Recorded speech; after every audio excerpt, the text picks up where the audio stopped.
Board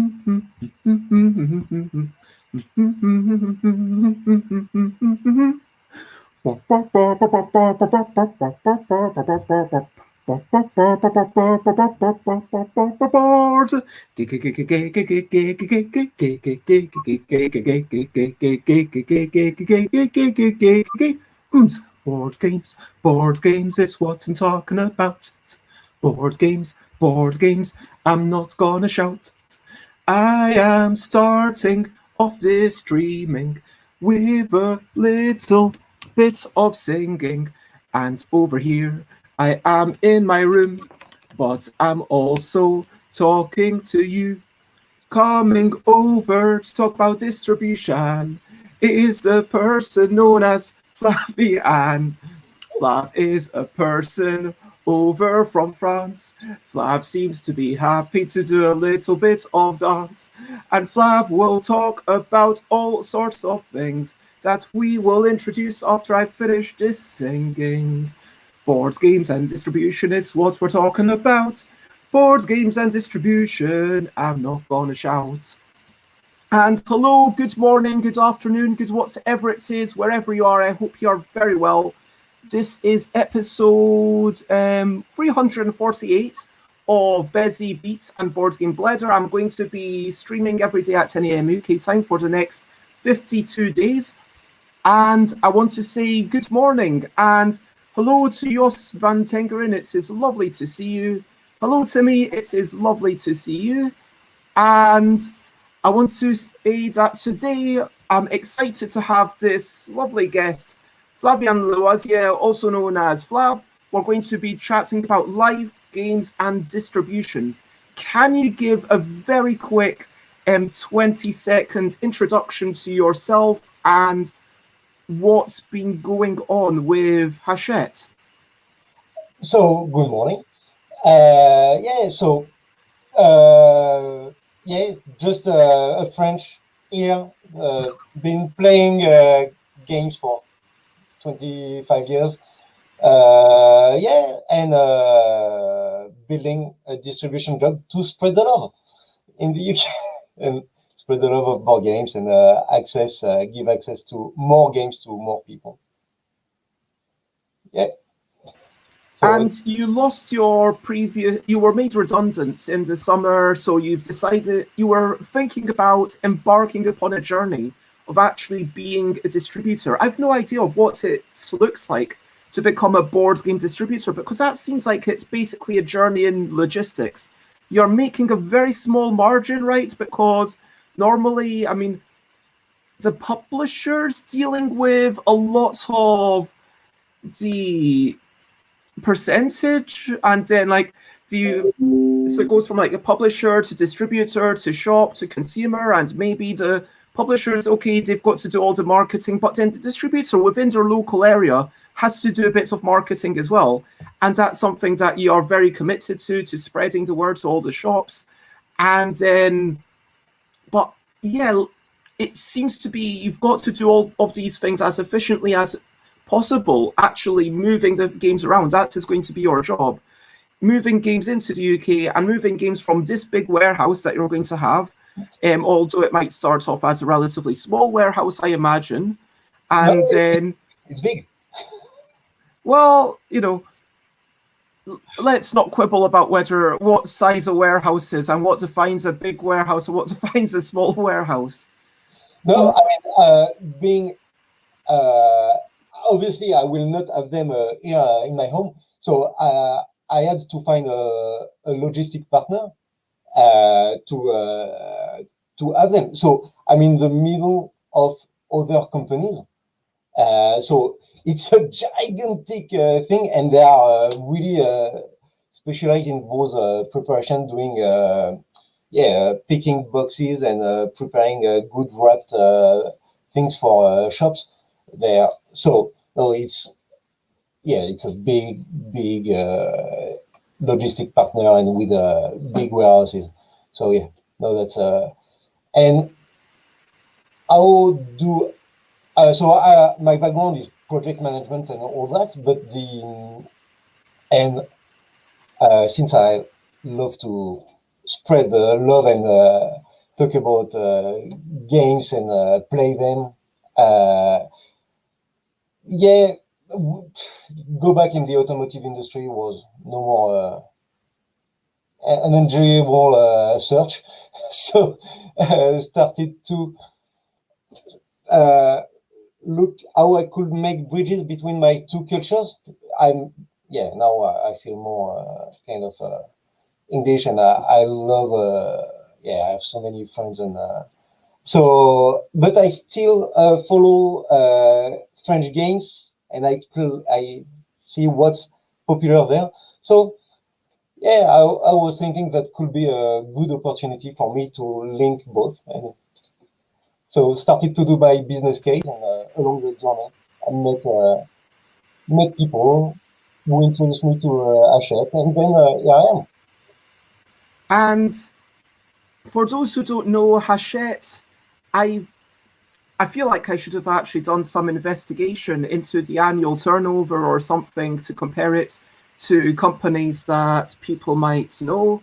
It is a very big book publisher.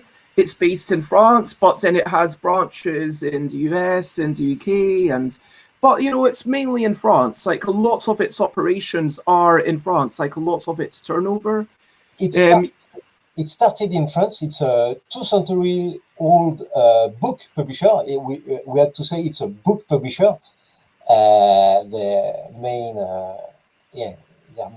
activity and specialties, and so they've expanded, and like 15, 20 years ago, they've started to expand internationally with this book publishing thing. And 3 years ago, they started to invest and be interested in the board gaming, keeping this publishing values they have each time they bring people on board. I mean, what they've been successful with the book publishing by bringing people on board and valuing the creativity, so they don't interfere with the team, and they're just helping on the administrative and bringing this group support. But within the board game industry, you know, this is a tiny company compared to Asmodee or Hasbro, for sure. Within the board game and toy industry. Within board games, yes, because it's totally new. It's very new. And you know, I remember hearing when they just bought Gigamic, and this was a brand new thing for them, but now they've got Gigamic, of course, I just want to put up front that obviously I have a vested interest because of Yogi and Yogi Guru, and who knows, there might be another version or something coming out. But they also work with Funny Fox Games, BlackRock, who've done a lot of great stuff, Studio H, who had Oriflamme, which recently won a bunch of awards, and Sorry We Are French. I don't think I've actually played any of their games, unfortunately. But and they've got Scorpion Masqué too. And so Decrypto, you know Decrypto? Oh, they did Decrypto. Yeah. Oh, I thought that was with the Canadian company. Yeah, it is a Canadian company, but it's part of the group. Okay. And they bought BlackRock, who is a distributor, a French distributor, but they distribute more than 20 publishers. So I have access to many indie publishers through BlackRock, like Blam or Lumberjack Studios, or many you've not heard of. And so this is an exciting development. I would like to chat about what's possibly lined up in the future. But, you know, I would like to also spend the bulk of this episode just getting to know the individual behind all of this. We will, of course, have our regular features, and that all starts off with recent highlights, living life and seeing the sights, recent highlights, playing games and other delights, recent highlights. So what have been some of the things that you've done? How was yesterday for you? what was the last game that you played? Myself, I started off yesterday reviewing a few things. I reviewed this book. I don't know if you've heard of it. New Rules for Classic Games. It's a wonderful book. I've actually, I'm sending it to Rob so that Rob can borrow it for a year. So if, something happens, then everyone knows this is my book. Even though Rob might have it, it's still my book. But it's wonderful for anyone who's really invested into the board game world.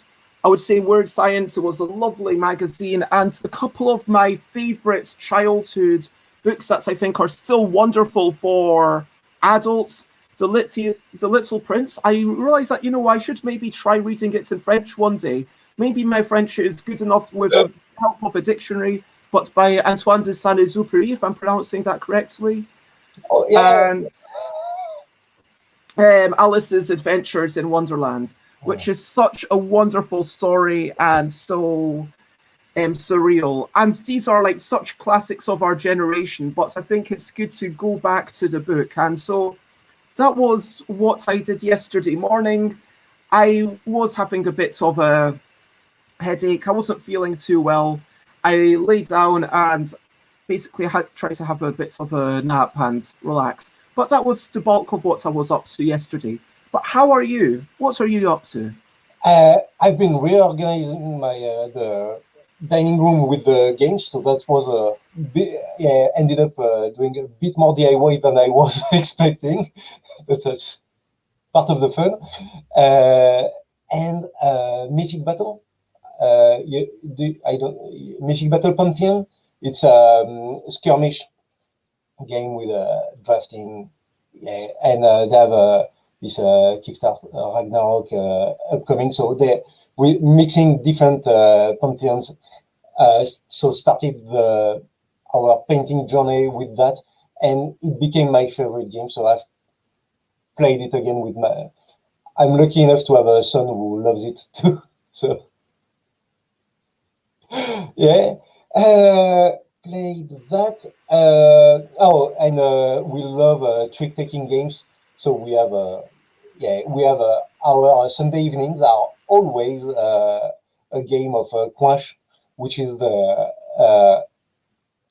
classic trick-taking game from France with a 32 cards standard deck. Okay, so it's just numbers 1 to 8 and 4 suits. Yeah, and Okay. and after you have a lot of different rules as any good trick-taking game. You have auctions and all that. So yeah. I haven't heard of that. Quash. Quash. And if anyone in the audience wants to share what are some of your recent highlights, then please let us know. But I would like to ask about this game. Why do you Quash? Give us a very quick overview. So you have a basic phase like the bridge, where you have the auction of the contract you want to do. It's 2v2. So it's just 4-player game. Only 8 turns, since it's 32 cards. So everything is really snappy and quick. And you do your auction based on the value of your contract plus what will be your the suit, the one of the 4 suit, which will, the trump. The trump. Thank you. And from there, and there's no dead player, so you can help the other and try to find, and after you put your final bid, but any bid can be interrupted by a quash. So you tap on the table to say, no, I don't believe you're going to make it, and you stop the auctions, and then it's doubled. Or you can say, no, I will really do it, and then it's 4 times the odds, and it's so much fun and attention. So it's almost like that double or nothing, that push your luck. It's really ramping up that auction mechanism and that bidding to an extreme. Yeah, and sometimes you do a bet, not because you think you will do, but just to push the opponents to increase their their bet, and then to just jump on the table and boom. So, and, Wow. Yeah. That sounds like a lot of fun. And a quick hello to Scott Moore, who says, my recent highlight was playing a face-to-face game of Teotihuacan yesterday on the rooftop terrace of the building where I live.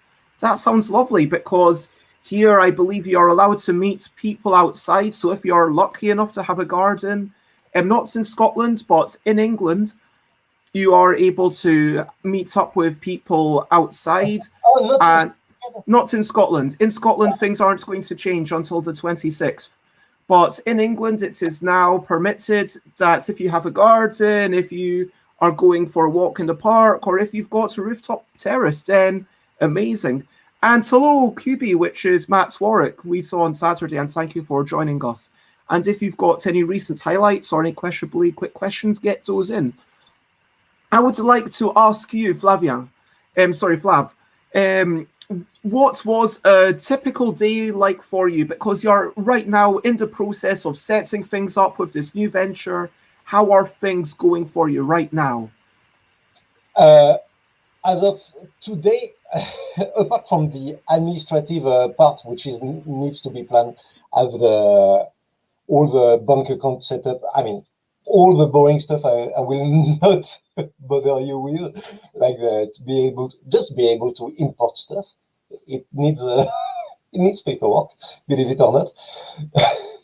And but so work on the catalog, know what I want to bring to the market now to kick things off, but in the future and think ahead. Work a lot on that. So working on the booklet, I will send to the shops, and I will distribute as a PDF form online. And I'm spending a lot of time on the B2B portal and the website for the shops to have the best experience possible and avoid surprises in terms of stock. And is that booklet something that I could show today? Is that I know that you gave me a early copy. There are some mistakes on it. There are some. Yeah, you can show that one. But can I show the pictures? Sure. Okay, and so it sounds like hopefully I can. Whilst I am looking for, oh, here we go. So you're trying to work through all of these games which are going to be coming out to retailers and I remember seeing this at Festival International.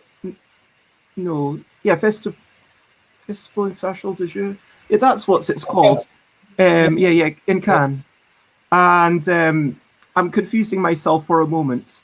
I've not played this. Looks wonderful. Pika Mouse, this is a really interesting, and so you're actually talking with Hachette.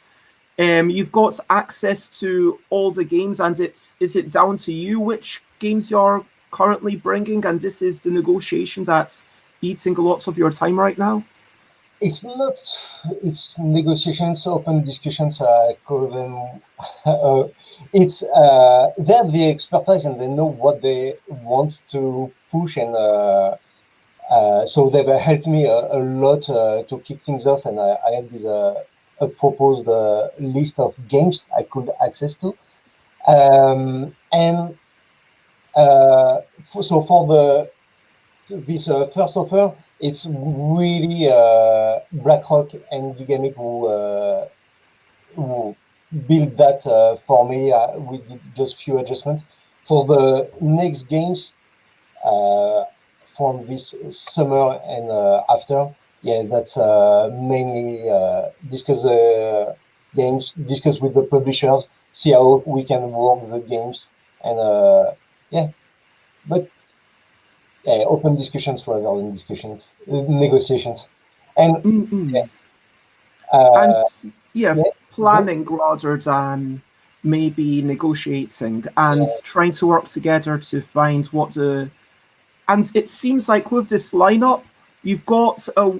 Were you really trying to show the breadth of what is possible? Because you've got some heavier games, you've got a lot of children's games. Yes. You've got.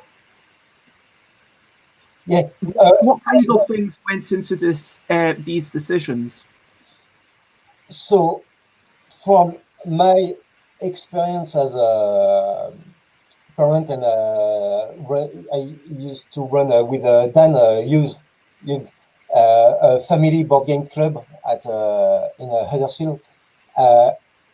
Yeah, I didn't feel there's enough children's game on the market, and we could bring a lot more to the families. That's why I wanted to focus more this first catalog on children games. But I'm an omni gamer. I play almost anything. If there's no backstabbing, I will play it. But so you hate traitor mechanisms? Yeah, no, that's not for me. I'm too honest for that. I have really difficulties to lie and have a traitor, and I take things personally. Since I cannot do it myself, I have difficulties when someone is doing that against me, if you know what I mean. But can I just say that this game, I can't remember when they were, I think it was 2018, they were first showing it off before it had actually come out, when it was still a prototype, and I was thinking, oh my gosh, this is so cool. I didn't realize it was owned by Hachette, or if that came later. But it's distributed by Hachette. Yeah, but that's an independent one-person publisher. But yeah, there's definitely a few games on this list that I'm like, yeah, actually, I would be, excited to try these out. And yeah, this is such a fun one where you've actually got a spinning top and you've got to make it jump up at certain points, and you've got to take it from one of these little boards to the other little board. There's no way to experience it without actually playing it yourself, but I can imagine this will be so easy to demonstrate in shops. Yeah. And there's this mix of toy vibe mixed with the I spent far more. Yeah, I spent a lot of time on it. I'm not good at it, but it's fun. And a quick hello, bonjour to Alex, who's just pops in.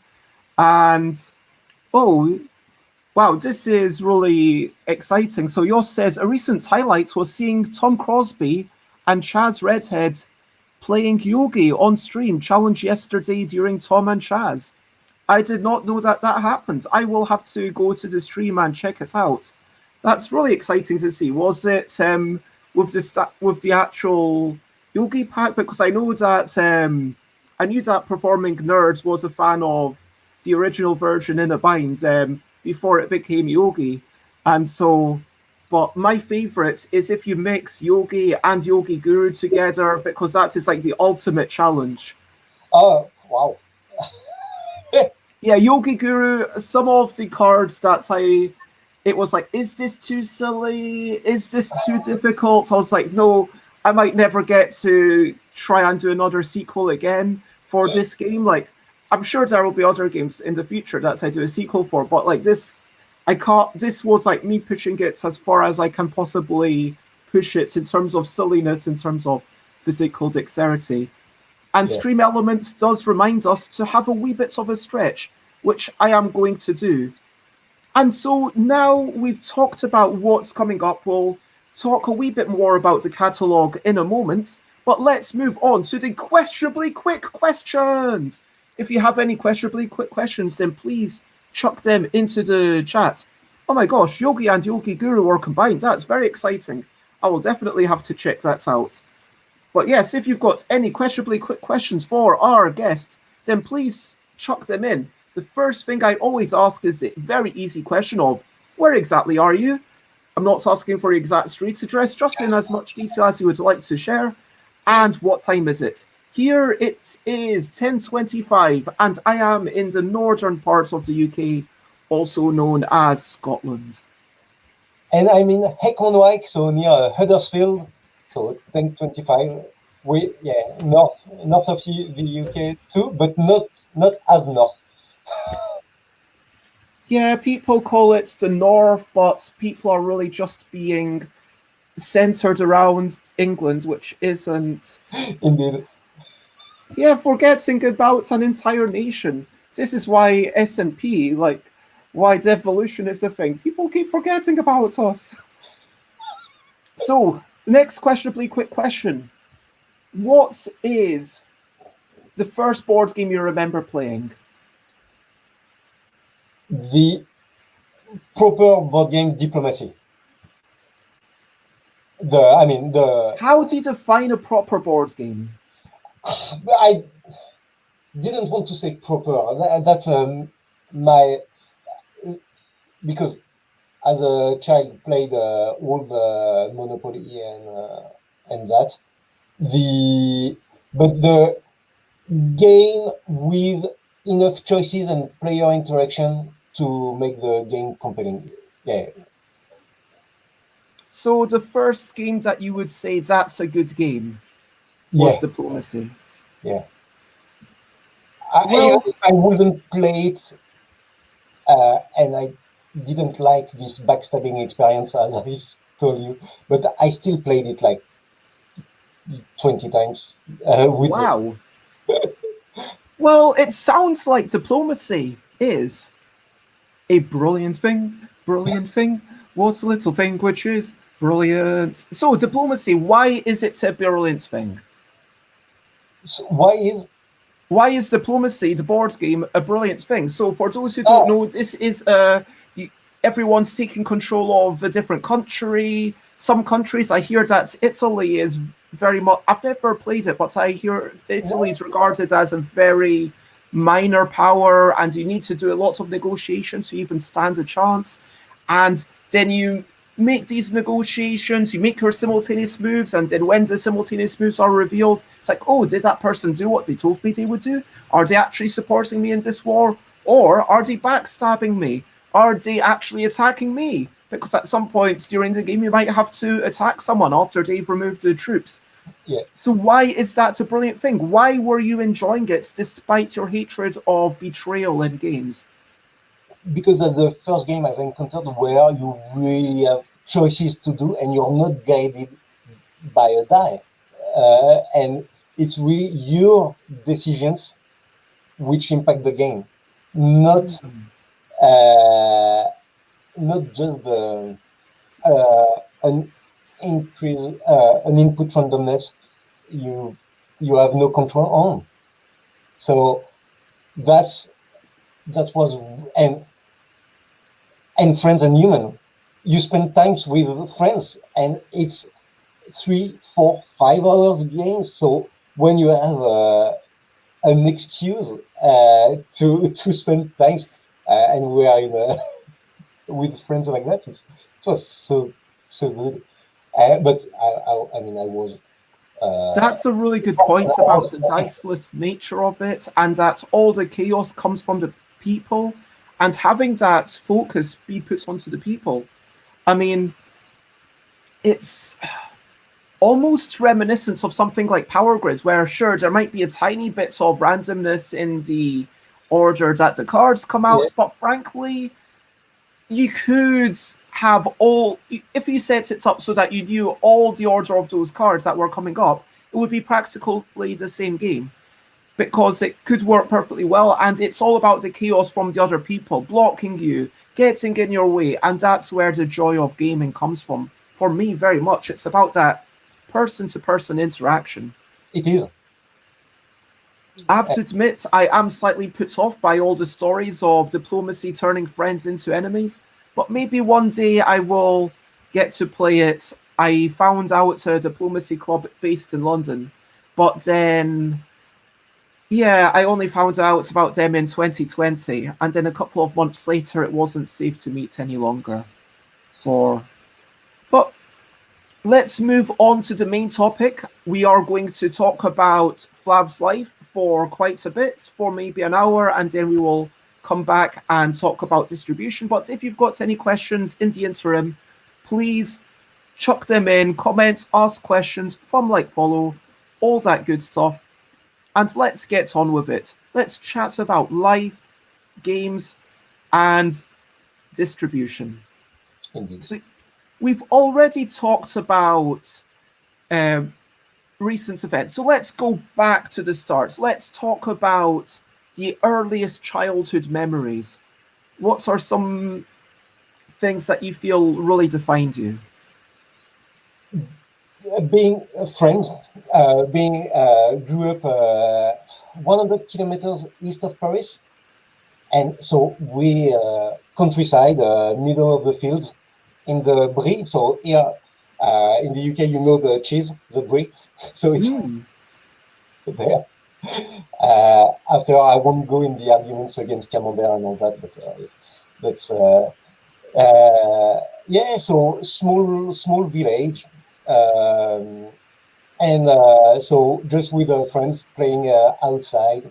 So it was our life, just running everywhere, playing the endless Monopoly or things we could have.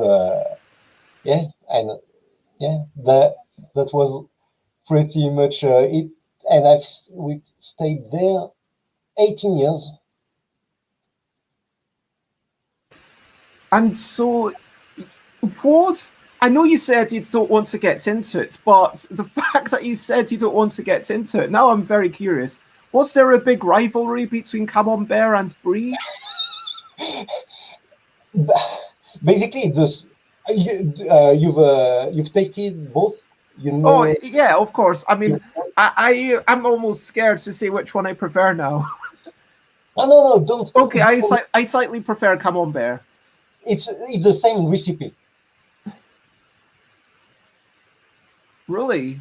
But after the arguments is who started it and who did the first one.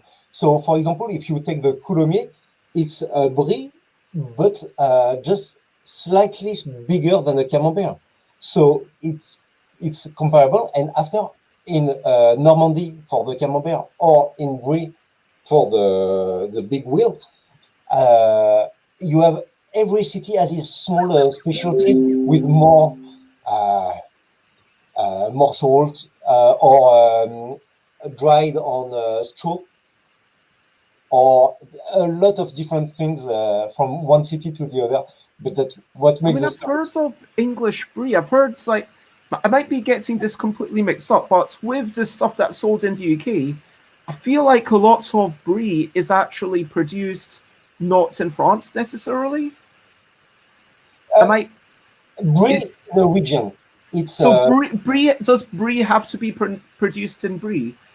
No, it originates. So it's not a protected thing, because I know in the UK, if you sell something as a Cornish pasty, then it has to come from Cornwall. And there's a few different things that if you mention, I think it's like Red Leicester has to be made from Leicestershire, and they've got some protected things like that.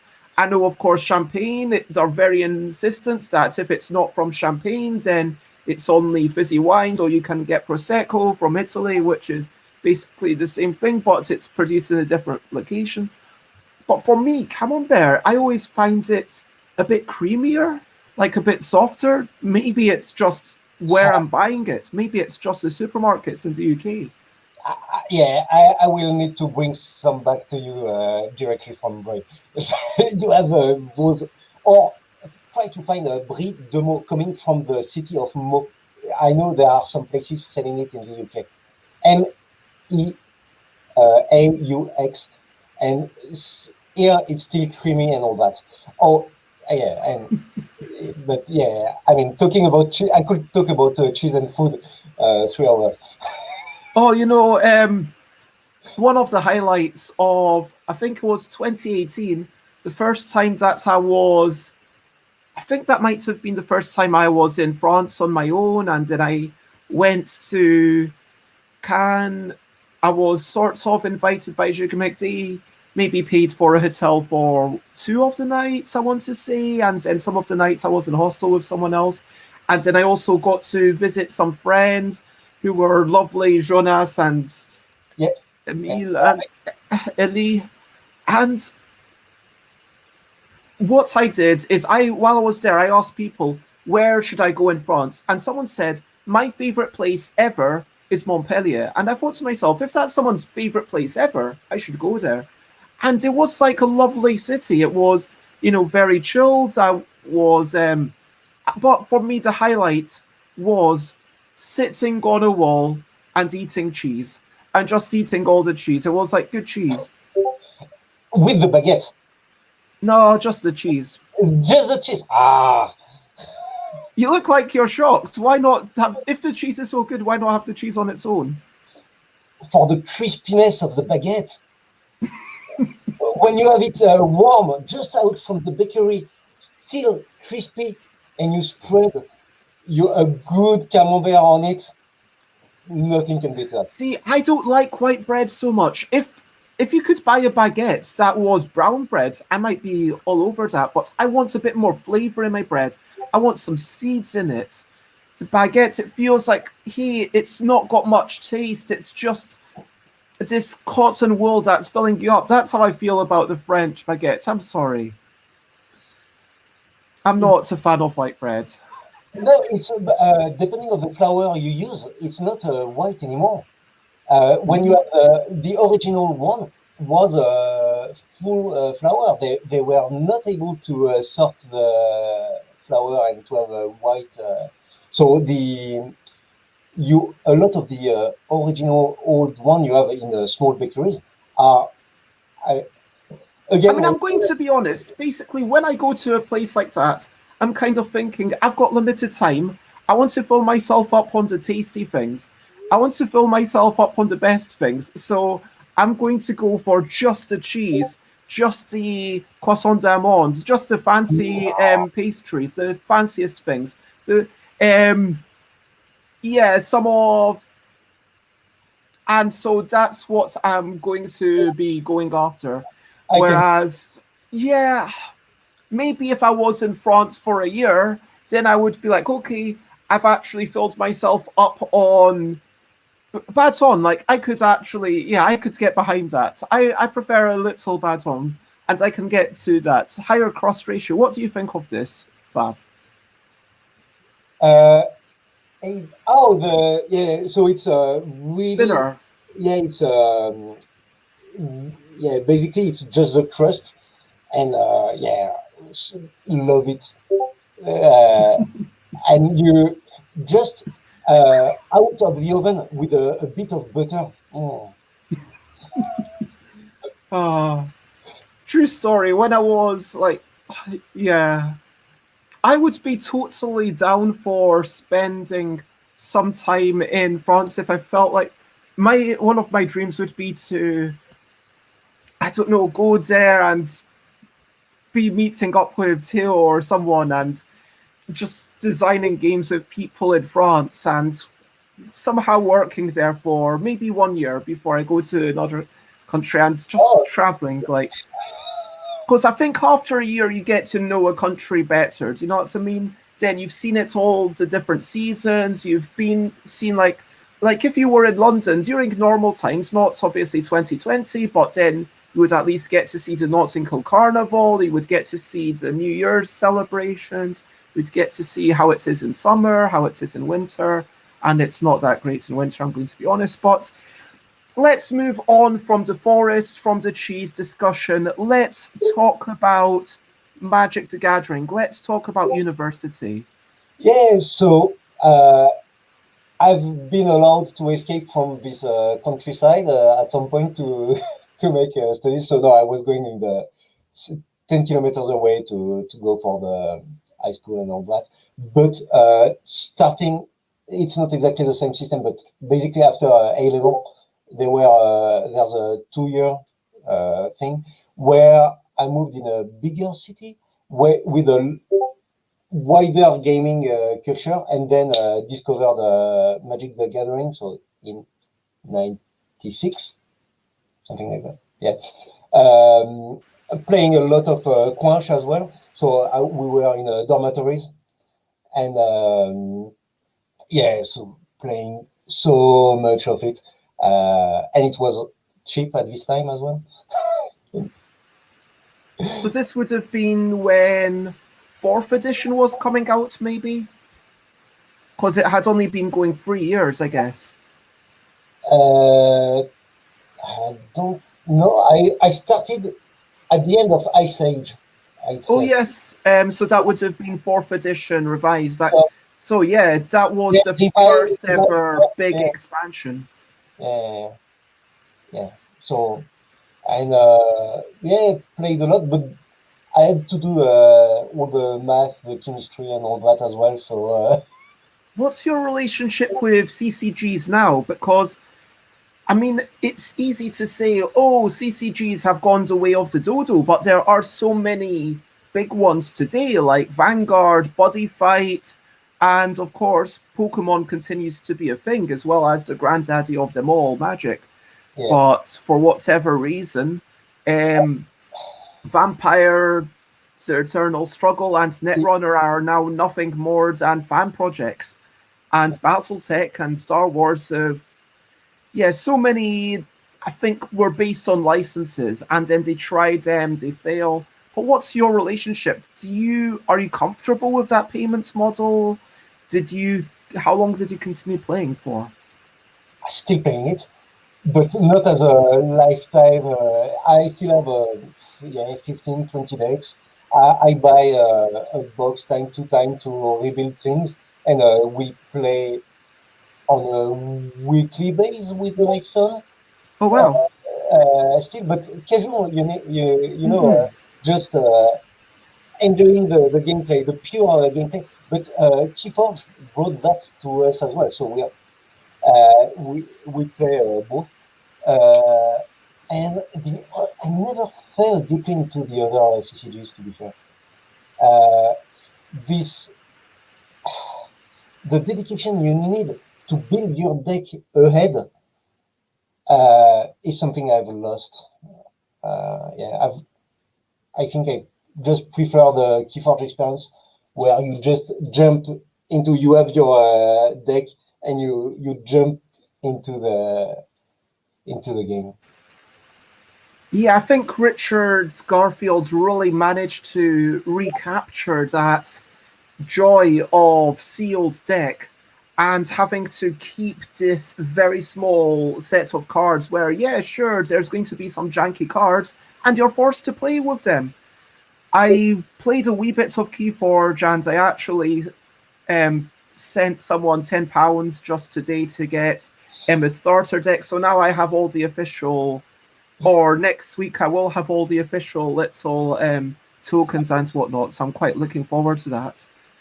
But yeah, let's talk about comics. Another passion of yours. Yes. While you were going through university, you were just drowning yourself in comics. What were some of your favorites? How did you get involved in the comic book shop? That's in France, so it's bande dessinée. So you know the hardcover, big. So Asterix, for example, is still one of my favorites. And so I always read a lot, and we had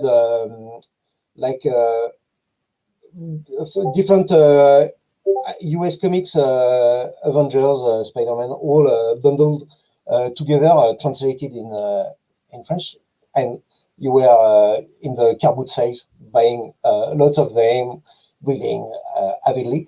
So being always reading a lot. And when I moved to Paris to do the engineering school,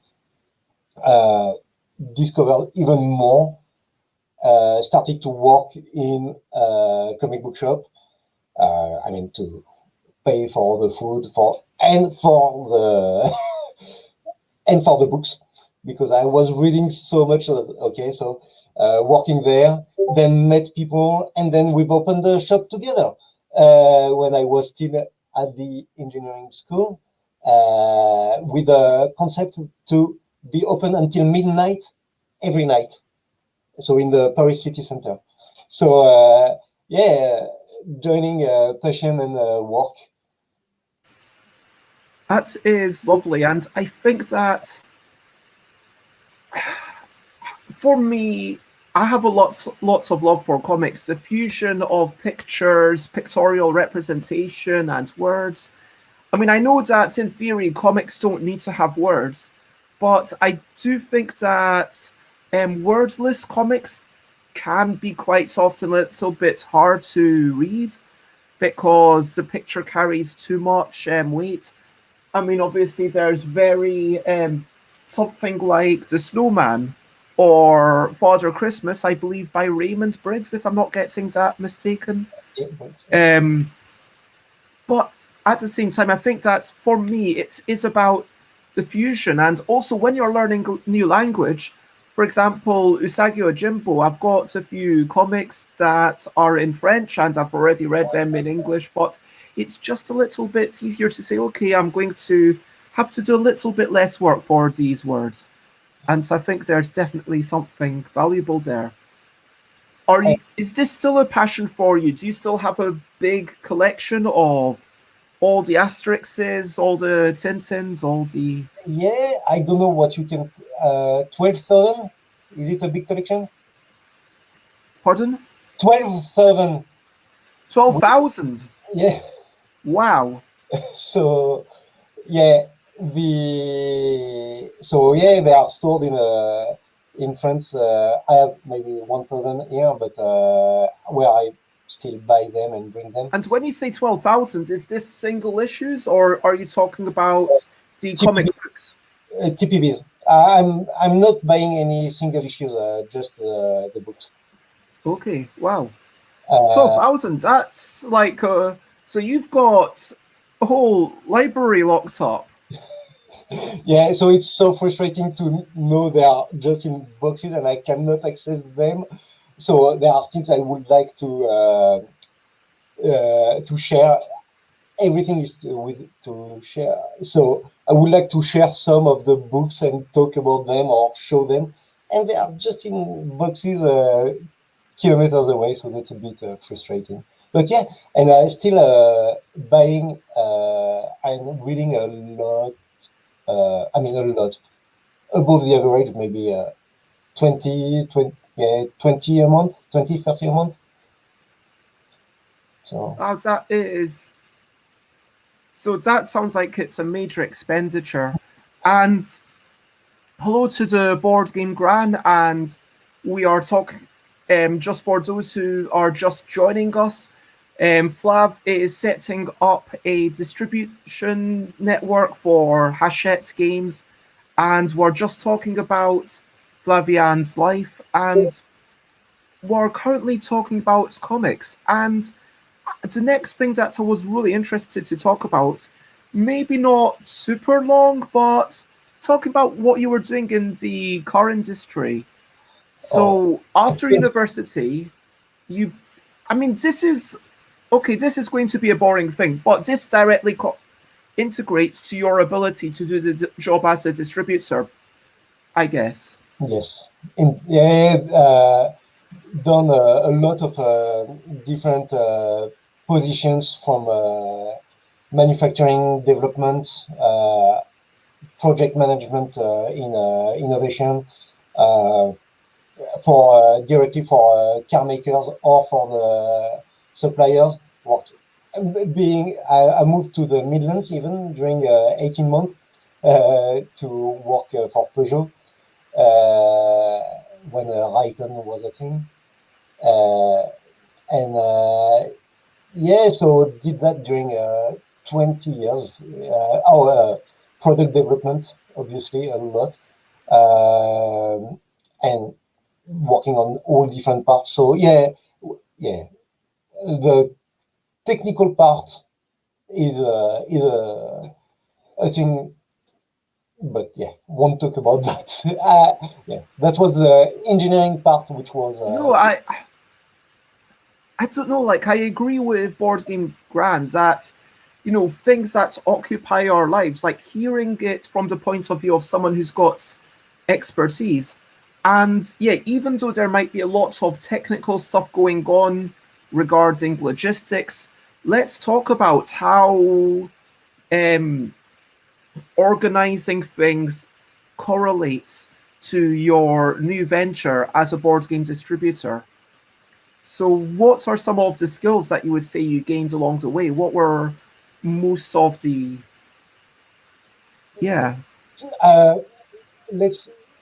One of the projects, for example, was if have you seen an assembly line, a car assembly line, where In a video. yeah, in videos, yeah. So you have all those cars. So they have a lot of different options. Let's say different type of material to be assembled, but you have a lot of different cars and different options, and if you ordered one, you don't want another one to be delivered. So one of my job was to organize those assembly stations and help the workers there ensure that if a short person was working and the next shift it was a tall one, that it was the whole station was pleasant and for them. So from an ergonomic point of view, so all that, but while at the same time being economically efficient.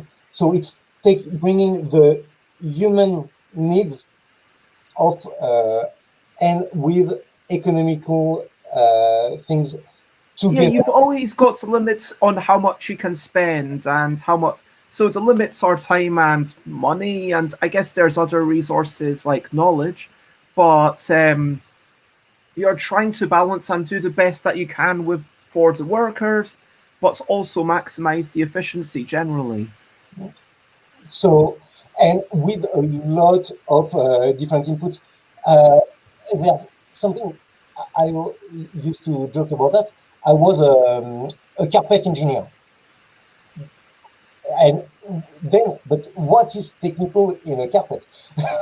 And no, honestly, before jumping into this product, a car floor, yeah, it's a car floor. Why would that differentiate from one to the other? But from there, you have the acoustic, the cleanability, the price, obviously, the moldability. If you work with a Jaguar, they will want a really deep draw in the middle, and they will want crazy shapes. Or if you work with a Japanese OEM, they don't have the same acoustic relationship. They don't have this. They don't like the same tones in their cars. So you will not do your phone system and your installation in the same way. So it's working with a lot of different inputs. I'm enjoying. So yeah. Yeah, it sounds like you really enjoyed this puzzle, and that's definitely, I can imagine, whether it's board game design, whether it's board game distribution, whether it's working in the automotive industry, whether it's managing a shop, you want to be in control of all the pieces and actually have the final say, or am I? I don't like to be in control. I like to understand the risk management and ensure I understand enough to go ahead and help everybody, bring everything. But I don't believe we can be fully in control of anything. And you will always have a long project, a long discussion, additional added value from the outside, and you need to be able to bring them and make them your own. And so it's more about, risk management, not that much about control. But I mean, no, that makes a lot of sense. So you want, I mean, would you agree that you want to be in control of a little thing it's like you want to have your own puzzle to solve. Oh, yeah. That's what it comes down to. You want to have like, okay, this is my puzzle. I am going to be the one to solve this. And bring the good people together to do that and to carry that with me. Yes. And thank you very much for the kind words, Board Game Gran.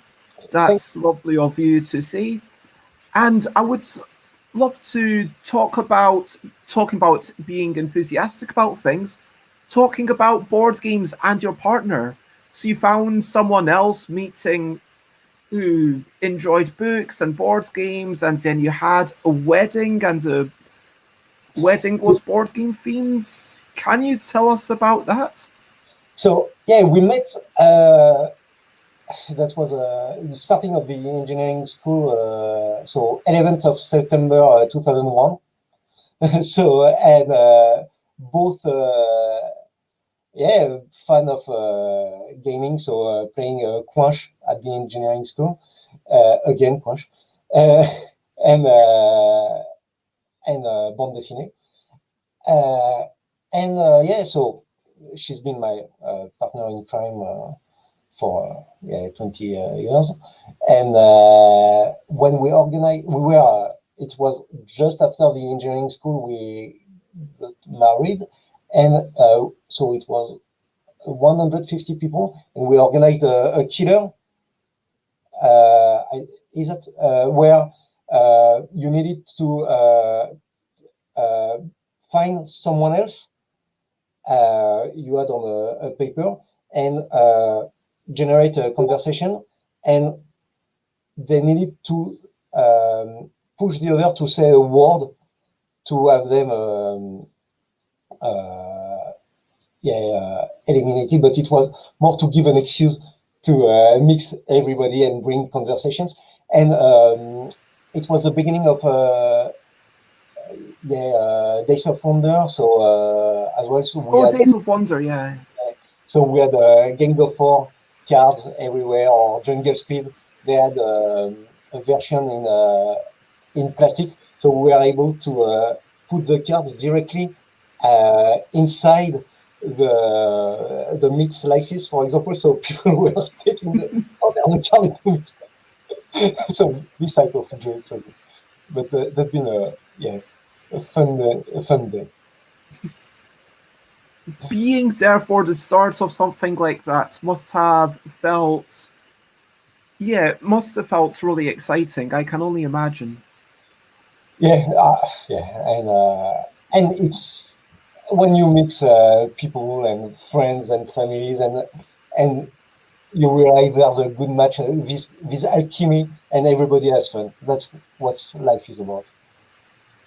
Yeah, and I agree. Playing with Board Game Gran, like playing these sorts of parlor games, as I like to call them, games where you don't actually need any components at all, where it's sure someone has to design them, but they become bits of folklore, where it's just about enjoying the conversations, enjoying the people that you're with. And of course, every Tuesday, 8 p.m., we play games. We alternate between wordy games one week, and then the next week it's something more silly. And some of the things, it's like, okay, two truths and a lie. How can we even simplify that? Because maybe two truths and a lie is a little bit, it needs a lot of creativity from someone to come up with two truths and a lie. It's actually quite a bit if you're under pressure.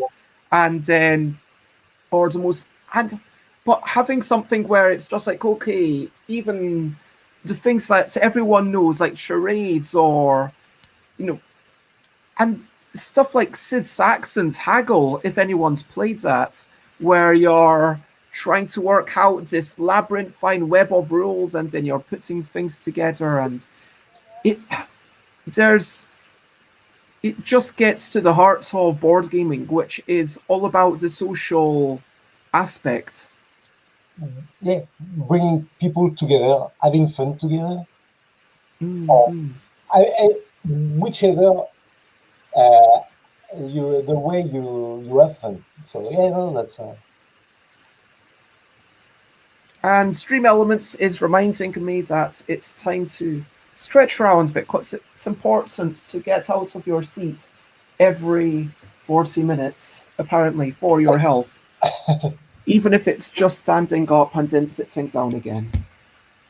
So, from all of these game clubs, let's talk about the UK.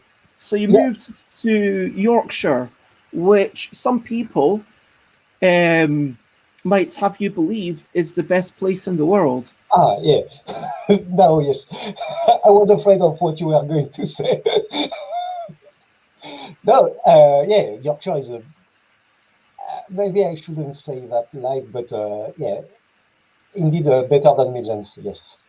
Wow, those are fighting words. I mean, he didn't have to like. What? Why do you not like the Midlands? Again, back to the food choice. There's far better food than farmers. Yeah. After yeah, no, few after a few months, we've been able to find really good farm shops here. So yeah, so no, no, but I'm sure I would have spent more time in Midlands. I would have found them as well.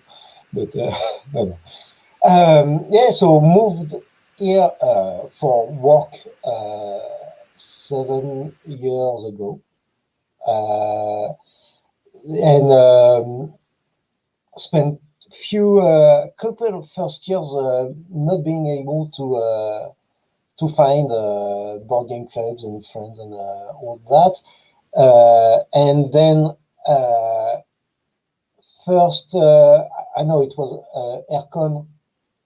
Aircon 2, I think, in Bradford, where I've met more people, been introduced to the Noble Order of Huddersfield, so which is yeah 15 minutes away. Been there, and from there, yeah, I mean, really good friends. So I went as well to a club in York, but 1 hour drive for gaming is on a weekly basis. It's a bit tough. So no, and here have people local being able to meet a lot of them, and now I mean before the pandemic, but have monthly game day here.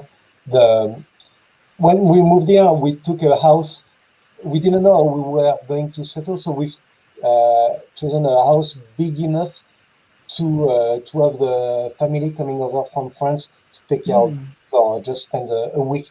So we have a spare room, and so we are able to have a board gaming weekend up to 15, 20 people. Nice. With have 4 or 5 games in parallel. So that's yeah, we've been lucky in that. So yeah, I've had friends like that where and have them on a regular basis and discover more games, play more, and yeah, as And I'm imagining a massive board game library.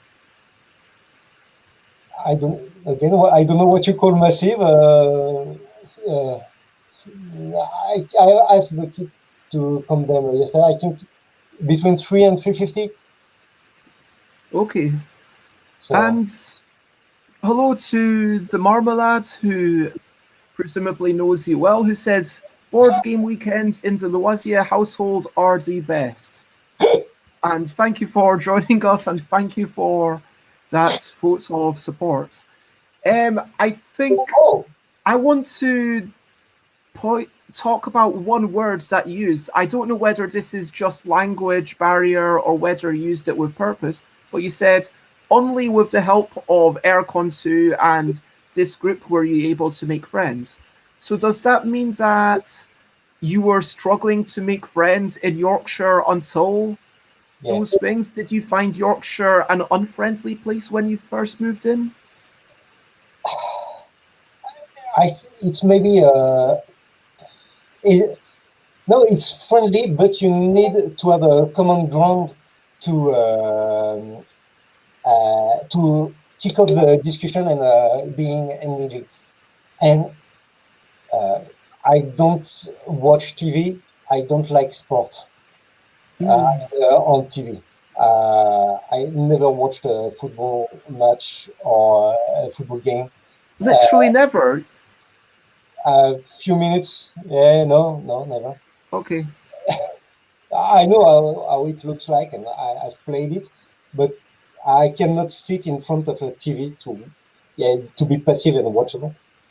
I think, yeah, for me, I've watched occasionally World Cup matches, and I think I cycled back home one day, and then there was a big match on a TV, and all these people were sitting down and watching it. So there was a barber or a hairdresser, and they had a TV, and all these people from the streets. This is in London, in the Haringey neighborhood.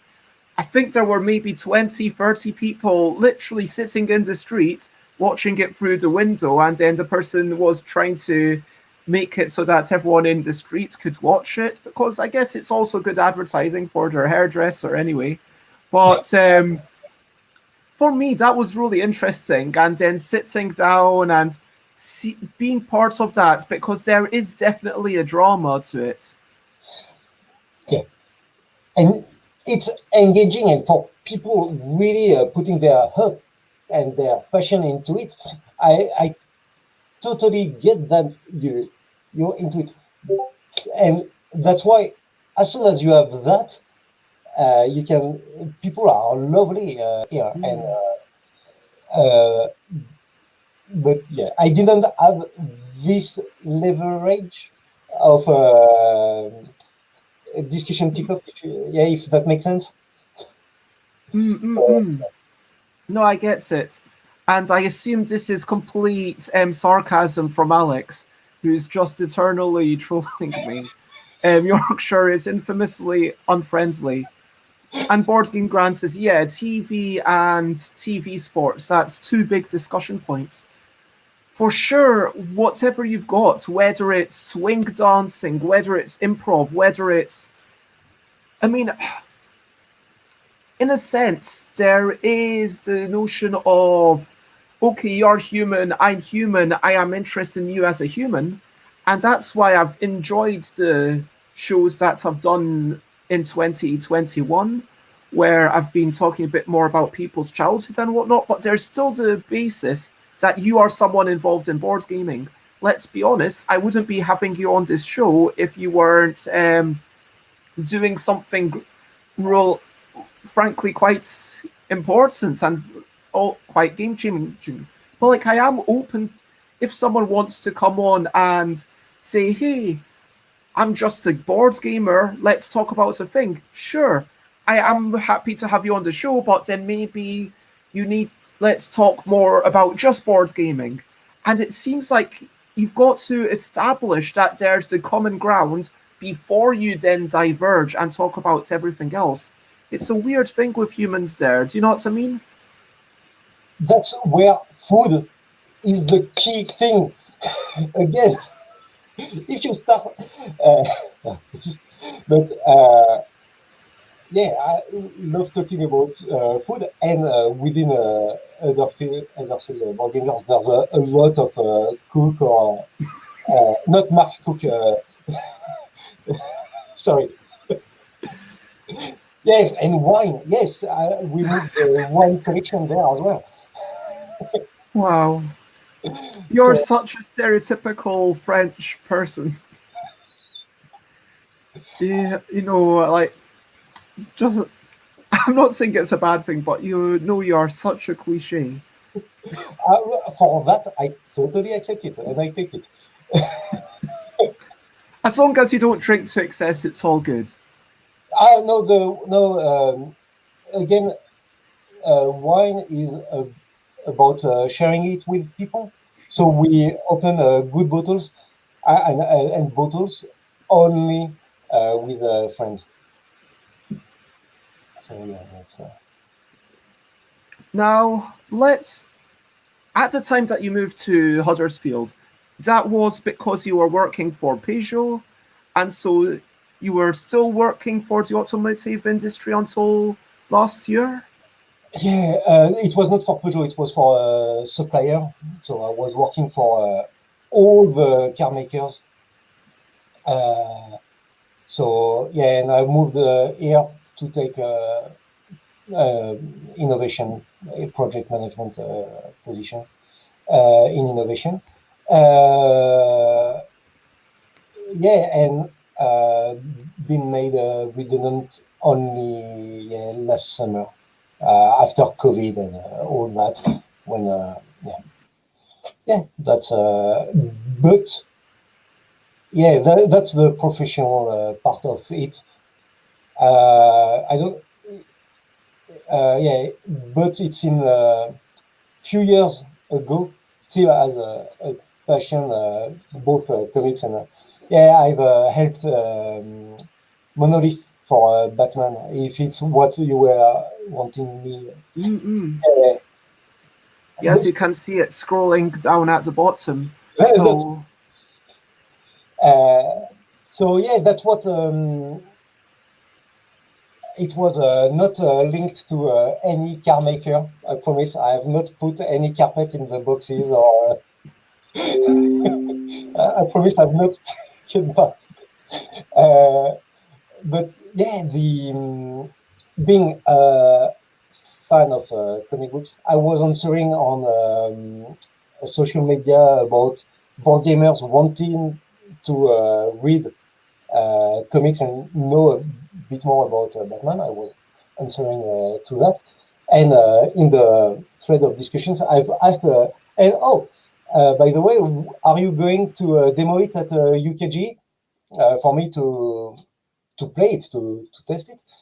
Oh, no, but will you? Oh, okay. So let's do it then. It's how I jumped in the story. They they asked me so to demo it, and from there I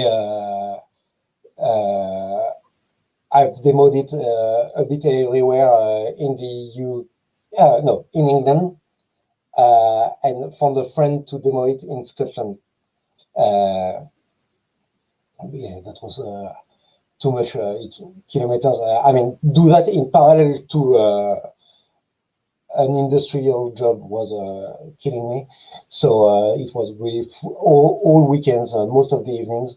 So yeah, did that in parallel. Met friends in the board game shops. I've met a lot more board gamers, a lot more shop owners. Ludoquist was just opening, so that was yeah, Nick Smith, lovely person in Croydon. yeah. And so, because of Monolith, I guess they gave you some sorts of pocket money for helping them out at UK Games Expo, but that really helped you get all your contacts and it helped you gain an understanding a little bit more of what's going on. How much do you think that helped you gain a foothold? How important was that to your development? Huge. I wouldn't be here today without that, for sure. Because Wow. I know that's that's a no-brainer. Because first, I've made friends, like you said, Nick, or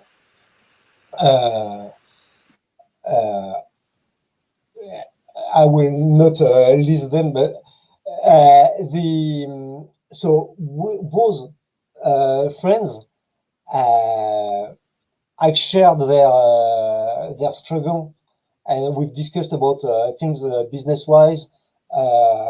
So in parallel, I was understanding there were things not being optimal. There, I understood how they work. What is the British market as well? How card games? Yeah, by chatting directly to the people who are coming by the stand, you gain an understanding of how board games are being played here, because the vibe, the general approach is so different at UK Games Expo compared to Cannes. I mean, like the whole approach, I mean, at French, it's almost like stereotypically lackadaisical. It's like, oh, je joue peut-être. It's kind of, and then UK, it's, yeah, we're gonna play, yeah. And like, it's, well, that's where it'd be stereotypically American. I don't know, but I feel like there's definitely a bit of a cultural difference. Do you think there's a cultural difference between the players and the humans in our board gaming? Yeah, obviously, but I don't like stereotypes in there. They are good and bad in everybody. Of course. Yeah, I'm not saying that's anything good or bad. I'm just saying a difference in approach, a difference in how you make your way around a convention, a difference in how you engage with games, a difference in how much you think about it before buying something. In France, for example, hardly anyone will buy at the convention, I believe. And people will mainly play at the convention and then maybe 6 months later be like, you know what, I buy it at my local game shop. Yes. Whereas in the UK, a lot of people are buying online. Or if they go to a convention, if they like it, they will buy it right then from the publisher, which is relatively unusual. The fact that Gigamic sells actually not that many copies at Cannes was incredible to me. It doesn't mean that they're not selling copies in France, you know. I can see firsthand, I know numbers for, you know, Yogi, obviously. You know, they're selling quite big numbers for some of the games in France, but it's just they don't sell anything at conventions. It's kind of... Conventions are really about people, and it's just to demo games and meet people, and it's just to sit with the game table and have the experience of the game and the people. So you can... it's not about this commercial leverage. It's just being able to show the game, and yeah, that's it. So it's really, really different. And in those differences, there's barely no open gaming conventions like Hachette. I don't know if it's happened for anyone else. Your sound suddenly, it's like the treble just suddenly cuts off. Oh. You were saying there's hardly any open gaming things like Aircon. Yeah, even in oh, your sound is good again. Okay, sorry. In any convention, you don't have those open tables. They're almost none. It's mainly yeah, just demoing, and but you have big bars. You can and it does give it a very different vibe, because I feel like I want to, yeah, like obviously this is a competitor, but I'm thinking now of Asmodee when they've got Abalone and they've maybe got 20 tables at Cannes just playing Abalone, and like it's for sure when you go to UK Games Expo, it tends to be that the bigger companies are a bit more relaxed about what they're selling because they can afford to be. And at a certain point, even a smaller company might be more about establishing those business-to-business relationships. But I think I was chatting to one individual who said that between everything in the Western world, So this is someone who's actually moved to Taiwan, I believe, and was coming back, and they'd been at Aircon, at Gen Con, at Essen, at UK Games Expo, and they said, out of everything, Cannes is the best for business to business. And Cannes the only one where I got tickets as a designer, and then suddenly I get access to this secret place where I can just go and have a meeting with someone and then show off a game. And even though I didn't even mean to pitch a game at Cannes Festival International de Jeux in 2019, you know, I had something with me, and it's like, yeah, boom. And then Cocktail Games, I kind of started to talk with them, and then next year it was like, okay, now this is like such a nice place to demonstrate games, coming in before the shows opened and having meetings before the shows opened, having this private room where you can talk about things. And that's not something that you get in most places. It's just such a, yeah, it's the most relaxed, chilled convention that I've ever been to as in a vaguely work capacity, if you know what I mean. Because obviously there's things like Bastion, where Bastion, it's just 100 people and 100 people just enjoying a youth hostel together. And that's been one of my favorites. But that's no one's there selling anything. There is no publisher. Yes, there are people who happen to publish games, and I might have, I think it was actually on day 4 out of 4, I demonstrated something to Leanne Weaver, and I was like, oh, wow, that was what was missing from my experience, because it felt like something was missing, and then finally I demonstrated one of the games.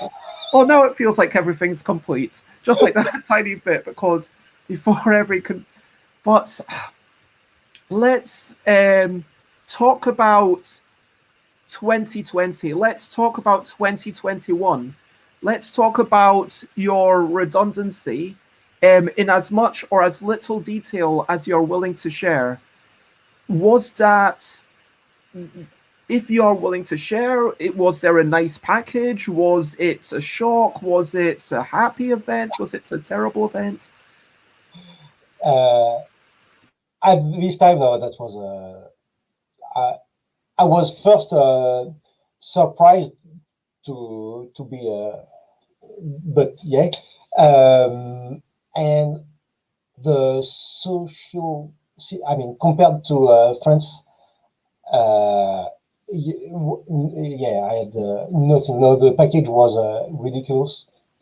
After 13 years working for the same company, no, that was not great. Let's be polite. No, that's, but yeah, that's, yeah, I didn't move, we didn't move here for the social system. So that's, no.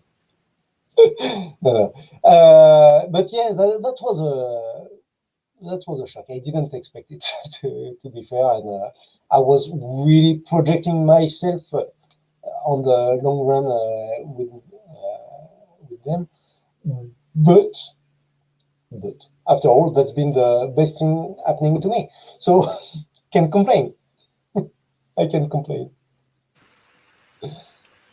And you had to find something else to do. You had to make money because, you know, we live in a world where money is essential. And you say that you saw a lot of French hits that just people aren't aware of in the UK. But to an extent, that's the case with games from anywhere. Like, there's so many games in one location, like in Japan, that we might not get here necessarily. And but I'm not. Pardon? But I'm not Japanese. So yes, of course. But the thing is, you've got this connection to France because you were born there. You've got the bias. And so let's talk about what made you think that you can do it. What made you think that this is what I want to do?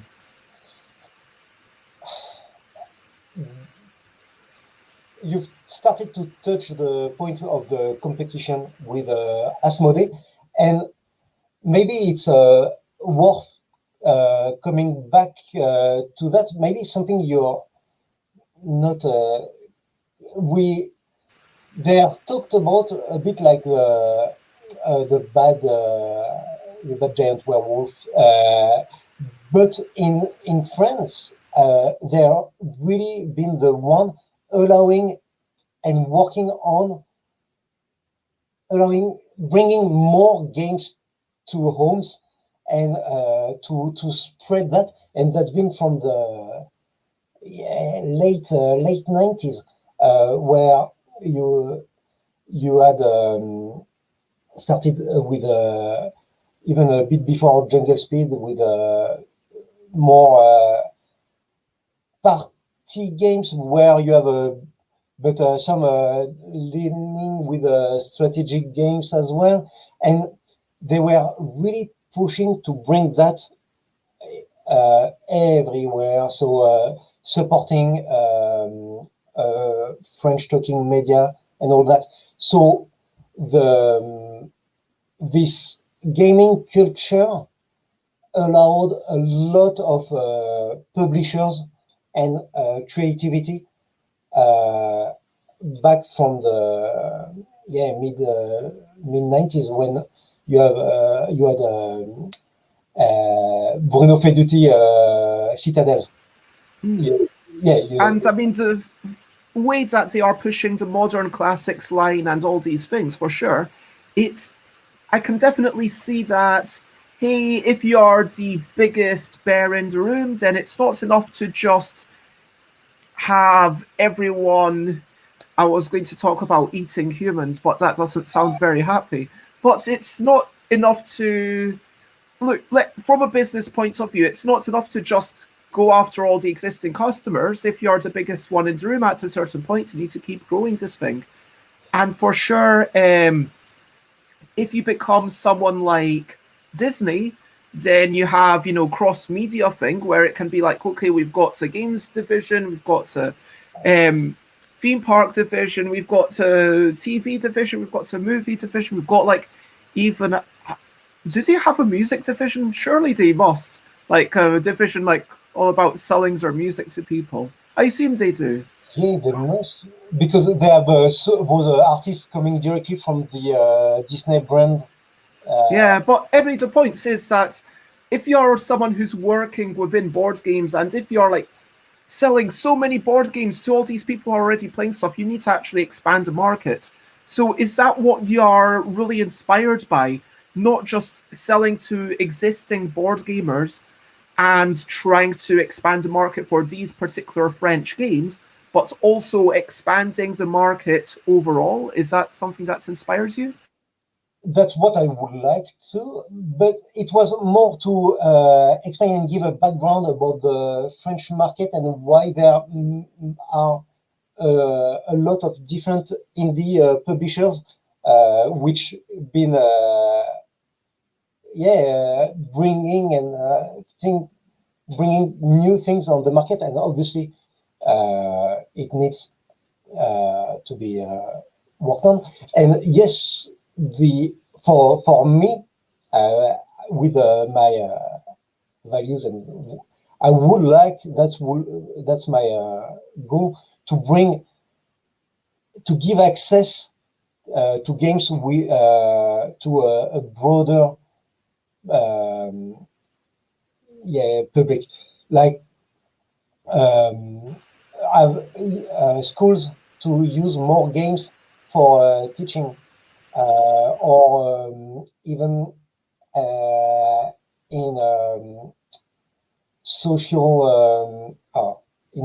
centers, use games to kick off discussions in a more friendly way. There are a lot of different possibilities, and I hope I'll be able to do that. And for this, I'm imagination gaming. Yeah. Nigel, and so Nigel Scarf is very much trying to teach children through the medium of gaming, because thinking that, and I know that Nigel has it sounds like in certain regards the education system failed Nigel, and Nigel feels like, you know, things could just be better. And I think that's, I don't want to be putting words into Nigel's mouth, and I've not had Nigel on the show. This is just based on very short snippets of conversation. That, you know, when someone's like, okay, this wasn't good enough for me, let's make it better for the next generation. I think that's wonderful what Imagination Game are doing. So that's why I'm partnering with them to give, for example, the you've seen Imagination in the catalog. It's based on the Connect Your Dot. So allow teachers to, from day one, to have a pedagogical support to use the game in the class, or there were feelings from acted games to generate discussions about feelings. So he's been helping me as well to bring more English culture in this translation. And to give the immediate access as well. There's all this the catalog, which is partially playable. It's I think it was earlier. If you're looking for Imagination, but so it's really would like to find ways to yes, that one.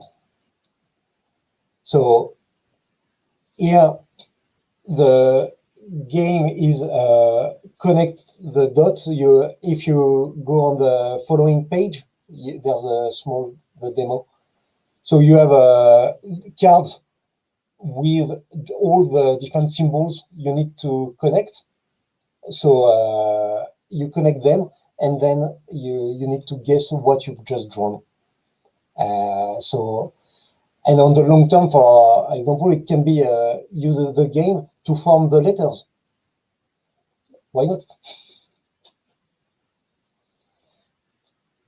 That's by far the biggest game I have in the catalog. So you are bringing out, yes, a big variety of things, and coming soon we can see the feelings that you mentioned, which I think I played not the French version, but another version that my Turkish friend brought over. Okay, cool.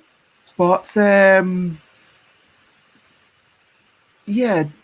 let me and Board Game Grand says, I went into a French board game store and all the games, except for a couple, were in French, understandably. These games look lovely, and that's the thing. There is, you know, games aren't truly international yet. You can have a game be really big in the USA, but it doesn't really come out elsewhere. I was talking to Omari Akil about this a while back. That was actually a private discussion. I mean, not secret, just it wasn't recorded, by which I mean. But we were chatting about how, it's difficult to get things out there, but as a designer, you want your things to be spread out into the world, even if sometimes it costs you, which in the case of Omari Akil, maybe Omari's not making a lot of money with that, but it's a point of pride to know that the games through Kickstarter are in Australia and in Europe, which is great. But then, for me, yes, with the and this is weird because Hachette is actually a really big group. It's not like, oh, there's these tiny indie people. And Oink Games, like, you think of them as they are like becoming a bigger company. They are becoming better known. But I remember a few years ago, I want to say like 2017, something like that, that I was there when they were talking about coming to the UK Games Expo as people. They'd just scouted it out, trying to see what it's all about. And Alex says, if a conversation isn't recorded, is it even real? But it's like Oink Games have been really good in the past maybe 4 years.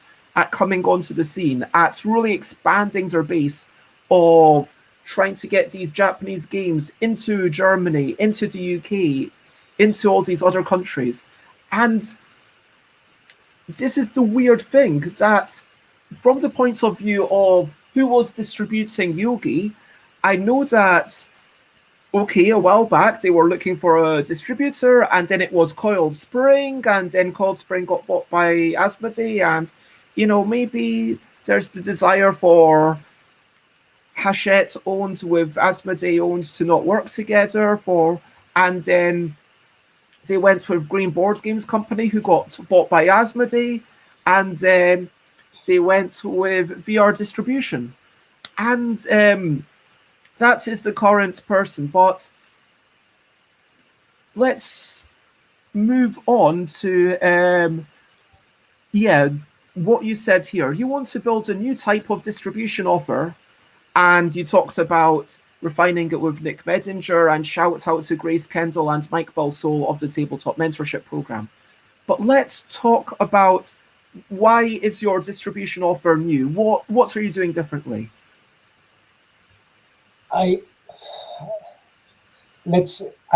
First, please understand that it's in fact, I built the project. I was going to start on my own.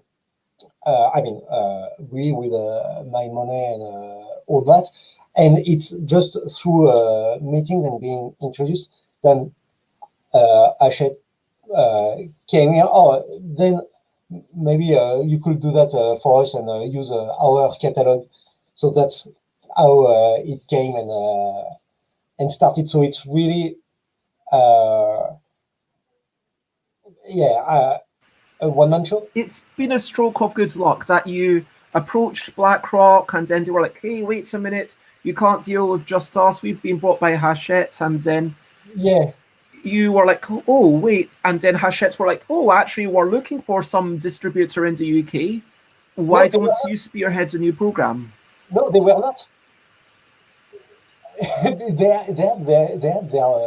They have really good partners with, as you say, the VR for Gigamic, or Asmodee with for BlackRock, and it's not going to end because I'm here on my own, and I don't have the ambition or the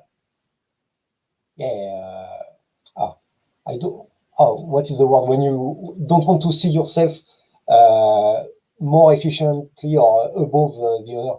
No, I'll do what I can, and on my own for new games. I'm bringing new games, so coming with an engaging catalog. I've been helped by Gary King, so to do a playable catalog.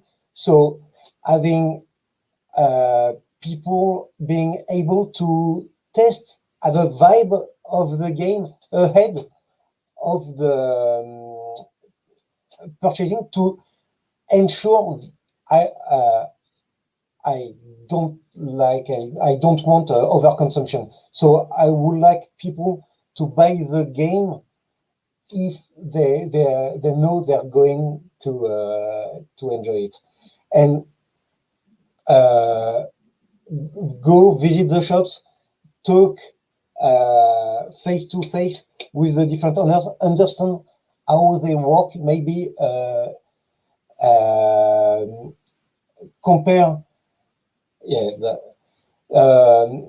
and see, here now with what you've sold, maybe talk to them ahead. That I know it's the type of game you like and your community likes. Do you want to help and engage the shops a bit earlier in the process too? This type of thing, work closely with the shops, and even smaller ones, but know them and have the humans at the core of the business. And if I do that while talking, I don't know how the sound will be. Yeah. So yeah, no, that's the core of it.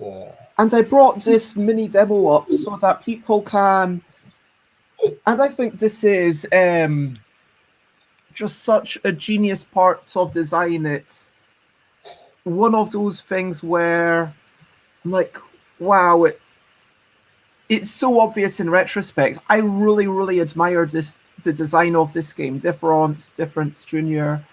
But here, can you spot the two differences? And the point is that this is meant to be just one quick turn in a game. Maybe it takes you 2 seconds to do, and then you slam the card into the middle. Maybe it takes you 5 seconds to do. Maybe everyone's...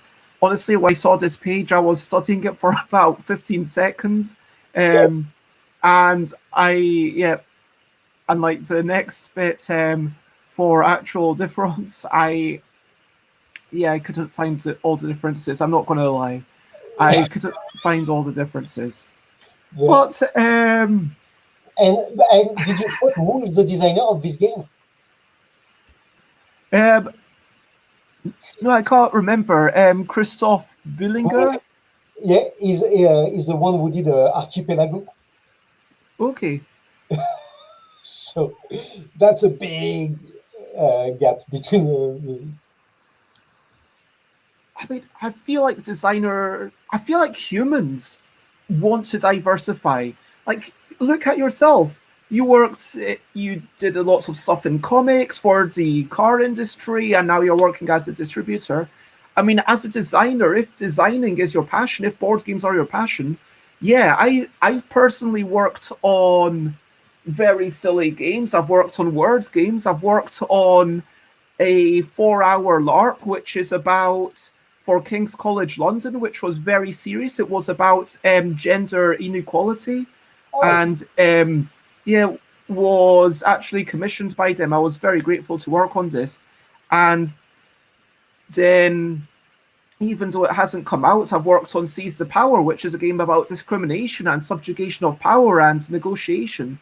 And this is a game that if you play it in 90 minutes, then you're playing very quickly, frankly. So I think it's just natural that as you fall more and more in love with a medium, you want to explore the possibilities of what you can do. Games are about dancing together, literally. Games are about being silly, about contorting your body, about spotting differences, about shouting, but also about these abstract strategy things, about moving things around, about puzzling. And I do really like this catalog because, yeah, and where is the thing for the photo? When I saw this, I was like, okay, so that's 8, and then I read, wait a minute, it's 6? Can it be done in 6? And I was, okay, that's how you do it in 6. And then I saw how you can, and it took, and I felt a little bit clever. It's not something that's you're going to spend minutes over any page. It's just a few seconds, but it gives you that flavor of the game, and it tells you, hey, there's actually maybe a little bit more to this game than you realize. And did you spot as well on the barcode, on the code bar, the colors? I told you this. I sent you this via Facebook message. Okay, that's I was looking through, and I was constantly let me actually just tell people on the barcodes. I was reading through the book, and I was thinking, why is it sometimes red and yellow? What's going on with these barcodes? And that's not how a barcode looks. And then where is it? And here it says, hey, if you want dice, if you don't have dice, then you can, to generate the red and yellow dice, try opening a random game page and check the barcodes. That's such a genius idea. That's Gary King's idea. But that's as the to have the pages in a die. It was his idea to love it. I don't want to spend time, talking about the games as individual things. That's something that we can, I would happily do potentially another time. Let's not show all the answers. Let me actually just minimize this. But I want to talk about the future. I want to talk about what you're planning. How many people are you working with for this? What is the presence? What's the makeup of this distribution channel? What are your aims? You mentioned that. Oh, wait. You mentioned that you should be starting by June 2021. You should be up and running. Let's talk about that. Let's talk about how many people are involved. Let's talk about what goes into being a distributor. So the process is, I have, as we've said, I will not have all the pallets here. So I have a logistic partner who already work with board games, so you know how to prepare and how to protect cardboard and all that. So I found them. We have our contract. I have. I'm building a B2B portal for the which will be linked on my website. So website with the access to the catalog, and people will see that, access to a contest and different things, and with a password, shops will access to the shop where they'll be able to order, and with all the stock level and everything integrated with the logistic partner, so they will have the access directly to that. So the shops should have received their parcel or their pallets or what their games the following day or within the 2 following days. And so that's the core of it. With and I will do the commercial part. Finger crossed, soon going to visit the shops, but obviously as well call the shops, do the demo online if there's nothing more possible. But obviously I would love to go and play the games and do the like I used to do, but I will do that professionally, go to as much convention as possible and play the games, and I will push a bit of my games in the in the middle of the no, that's no. So really working on the ground floor. And hello, Scrappy Kid. It is lovely to have you join us. For those who are joining late, here's a bit that you've written about your commitment to having games in education, but you're basically all about distributing these games, getting them to shops, letting shops be the ones to actually sell them. And obviously, for those who are unaware, I am very biased because of this game. And we already talked earlier that you're not going to step on any toes. You're starting off specifically, you're not distributing Quarto, Pilos, Squadro, and Yogi, which VR is already doing a good job of. You're doing this intentionally to not step on any toes. They'll keep that, and I don't have the ambition. I don't want to say from day one. Imagine I'm taking a few pallets of Yogi, and I have logistic issues to deliver the shops, and no, that's it's they do their job perfectly at this stage. So there's no short term. No, we will go like that, and I will work on my I say my games, on the games I'm bringing on the market for the first time. Some came. So all of these are games that have never been widely distributed in the UK before. The only I think difference has been, but not widely. It's not been.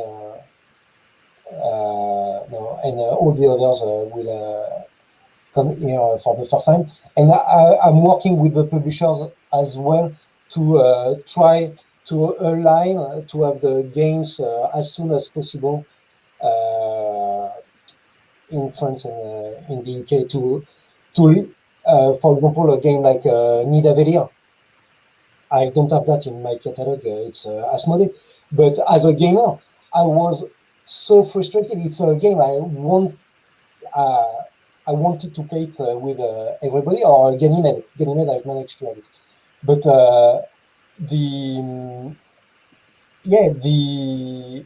if people are not able to buy it, or it just generates frustration, and it's I don't want that. So, but Nidavellir, it took a year, I think, for it between the first release in France and crossing the channel.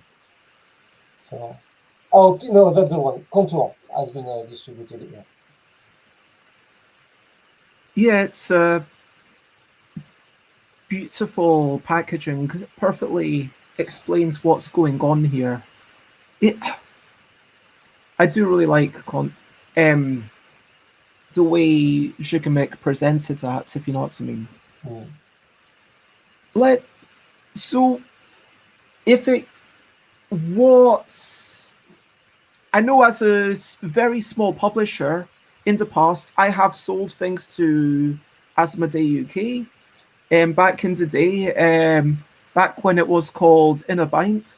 In a Bind, it was sold by Asmodee UK for a very short period of time, but I'm not going to go into the details of that relationship, but I know that no one really asks for exclusivity. But for sure, there's some distributors who are doing a little bit more marketing, who are doing a little bit more work. And so where do you feel the personal responsibility of yourself lies? But what are you doing with logistics versus marketing? And at what points, like if, let's say at some point you do take one of the games that are already being done by somebody else, or let's say on the other hand, are any of the games that you are taking on exclusive?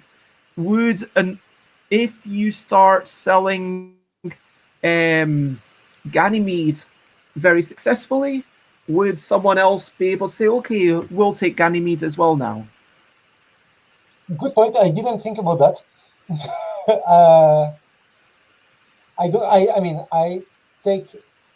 It's this Hachette Board Games UK is really my baby, and I do that everything from a personal point of view. But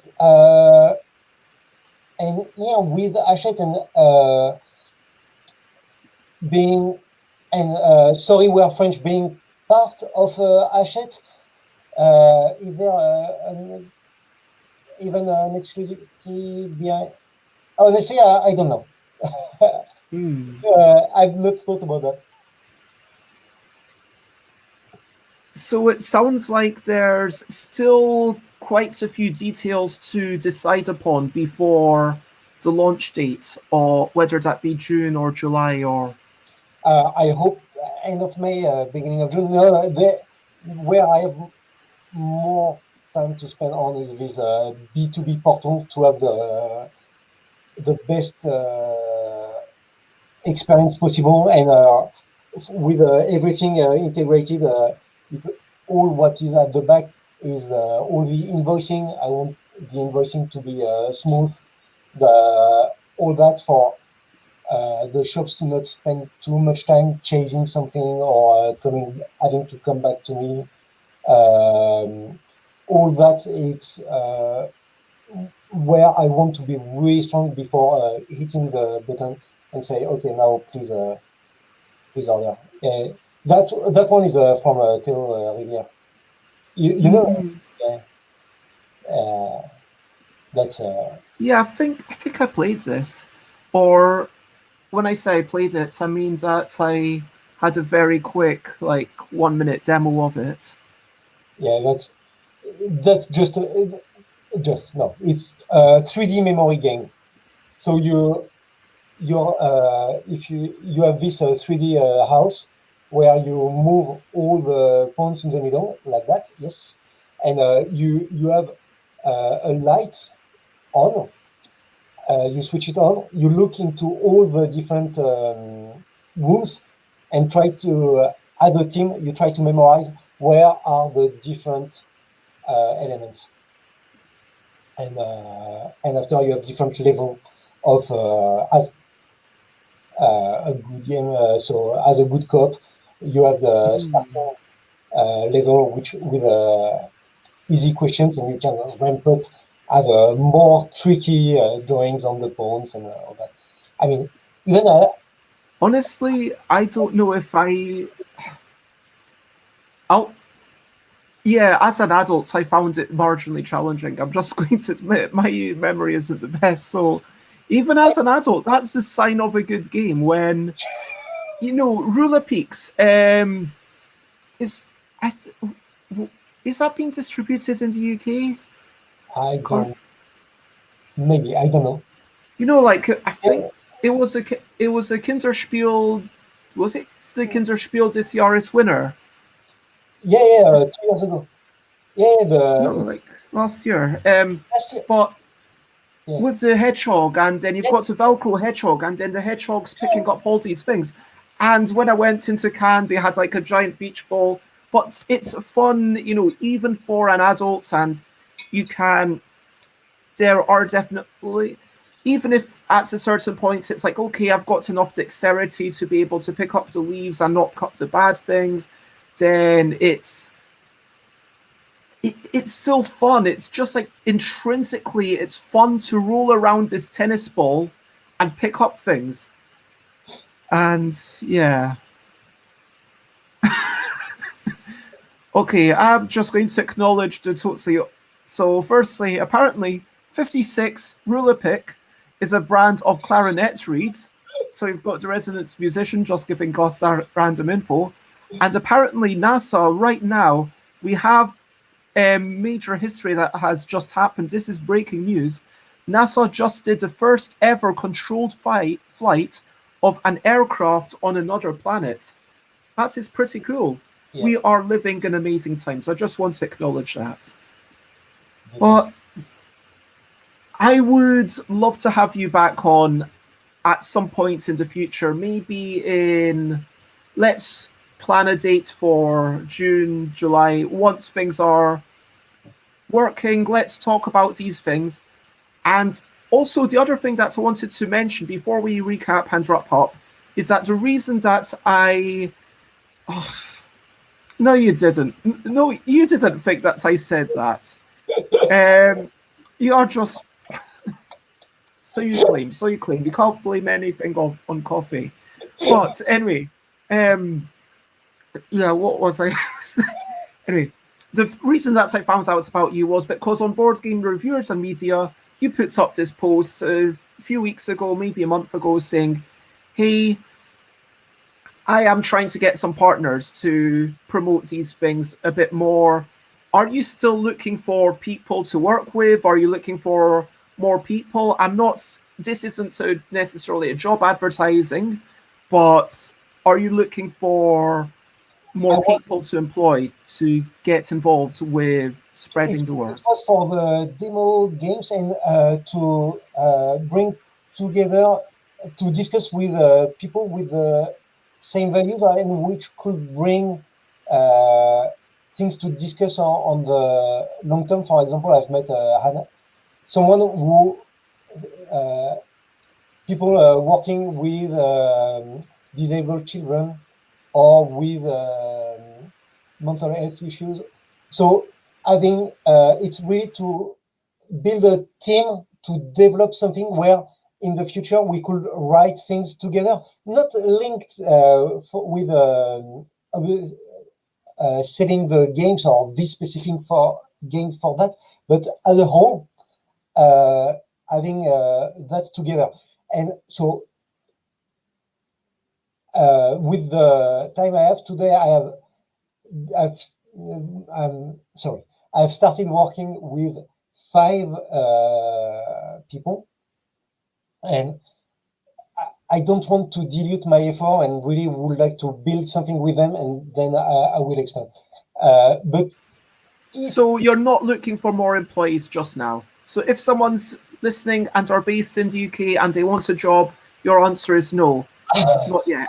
As a job, I mean, it's I'm the only one working for Hachette board games, so that's after. Obviously, I'm paying partners, but as an employee, I won't be able to hire anytime soon, unless I'm doing an amazing job and I can have enough cash to hire. Then I will, and I will let you know for sure. Okay, and if you are looking for people, then for sure I will spread the word. And I think everyone will be really keen to hear how it goes once you're about to set off. And it's been a lovely chat, and we've talked about so much today. We talked about, of course, French games, we talked about Quash, we talked about international games, diplomacy, how it's brilliant with the absence of dice. There's not really luck. You're making your own chaos with other people. We talked about growing up in the forest. We talked about brie and camembert and baguettes and batons and potentially, all sorts of French things. We talked about Magic the Gathering and Keyforge and other collectible cards games briefly. We talked about your love of comics with 12,000 comic books. That's more than are in any libraries that I know of. And we talked about, working in the automotive industry, balancing the needs of ergonomics and the making it comfortable and safe for workers, but making it super efficient. We talked about being parts of those early clubs for Days of Wonder and with plastic cards for Jungle Speed, where things can be spilled, I guess. We talked about getting connections with Monolith and starting to demonstrate for them, and then that leading to connections with Ludicrous and all these other board game shops and cafes that you're now seeking to develop relationships with. We talked about how things are non-exclusive. We talked about the nature of marketing versus logistics. We talked about how this exclusivity might need to have some, it strikes me, we didn't really talk about this so much, but it strikes me that in order for someone to really reap the reward of their marketing efforts, they have to have some exclusivity.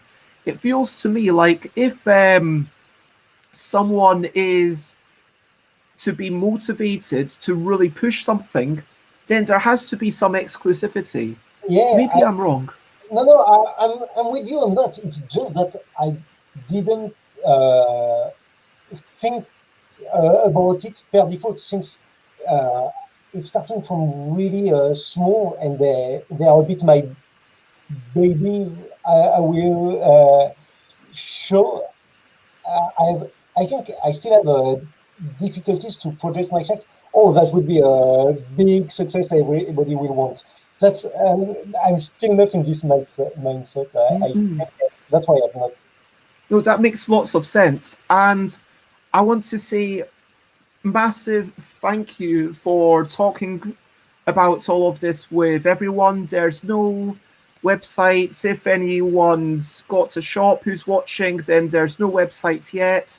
If anyone wants to buy these games, hopefully reach out to your shop and tell them that these will be coming soon, and let them know maybe in June they will be able to order order them from the new Hachette UK business to business website. Yes, exactly. Thank you so much for your time. Thank you. It's been such a delight, and I do want to share my own links very briefly. The main link, which I've put into all the channels, please follow twitter.com/ALL_deck. That's a new Twitter account. Chris basically does all the posting, and the most recent post is actually a very lovely puzzle by our own Alex that has just exploded, where you have to try. If you go onto the Twitter account, all that's being posted is a series of word games and party games, and that you can play along with the same vibe that you have. And so, yes, it is promotional, but it's not always buy our stuff, buy our stuff. It's just, hey, you can play along. Because with the latest thing, which actually, I think it's like 25 or 26 replies now, which is amazing, which is... but definitely check that out. And of course, you can check me out on all of my own things, such as stuffbybez.com, stuffbybez.bigcartel.com, twitter.com/stuffbez, where I tweet a lot myself, instagram.com/stuffbybez, where I share pictures. You know how Instagram works. It's mainly sometimes pictures of things I'm working on. Twitch.tv/stuffbez is where I stream every day at 10 a.m. UK time. YouTube also, you can go there. That's better for watching it afterwards. And please join my Discord, stuffbybez.com/discord, where you can ask questions about board game design.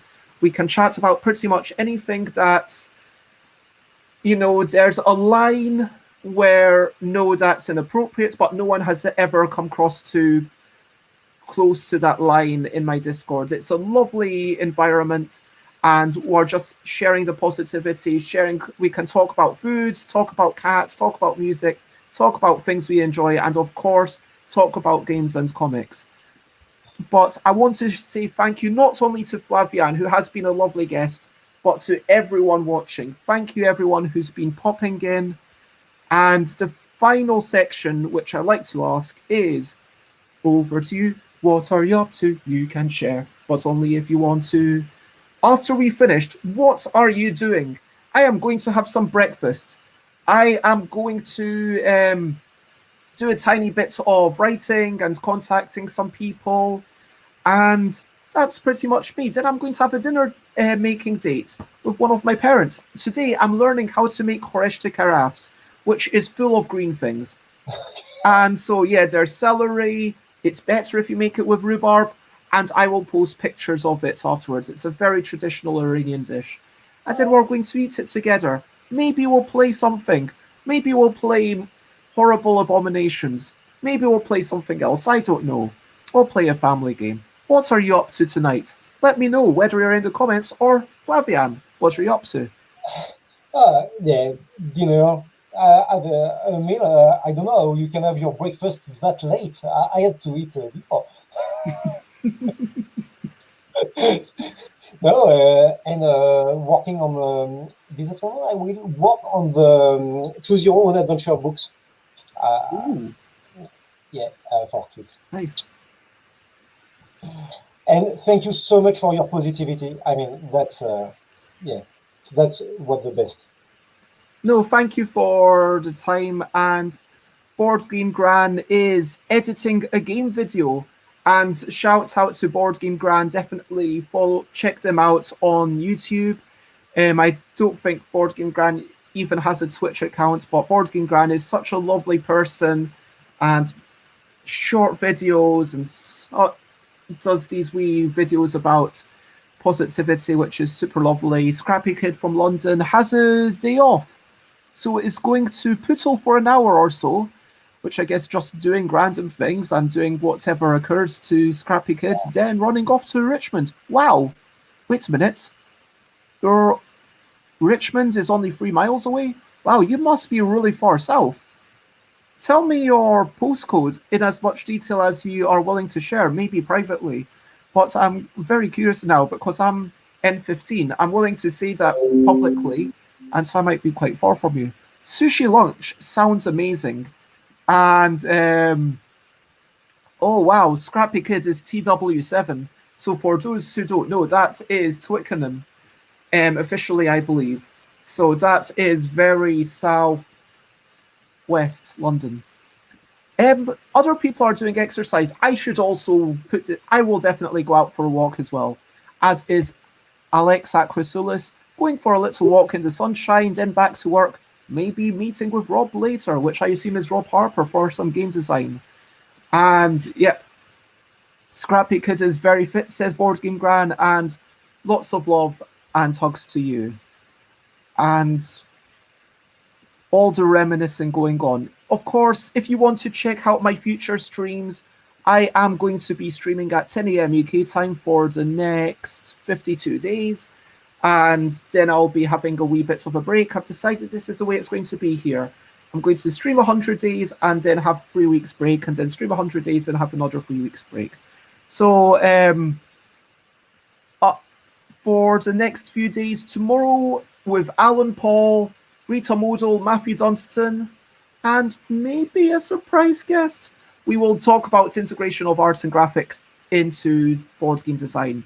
In the evening, we'll be playing Balanceable, which is a somewhat tricky word game. Join in and play along if you want. On Wednesday, I will be chatting to Ethan, who I'm super excited to chat to, who invented the Mind Sports Olympiad, which is this great competition trying to make games really respectable. And also, Ethan invented something called diving chess. And then on Thursday, we've got quick musical shenanigans. Friday is a quick friendly Friday for mentoring Dutch Yoda, reviewing my show on Sunday. We'll be doing all sorts of things for the next week.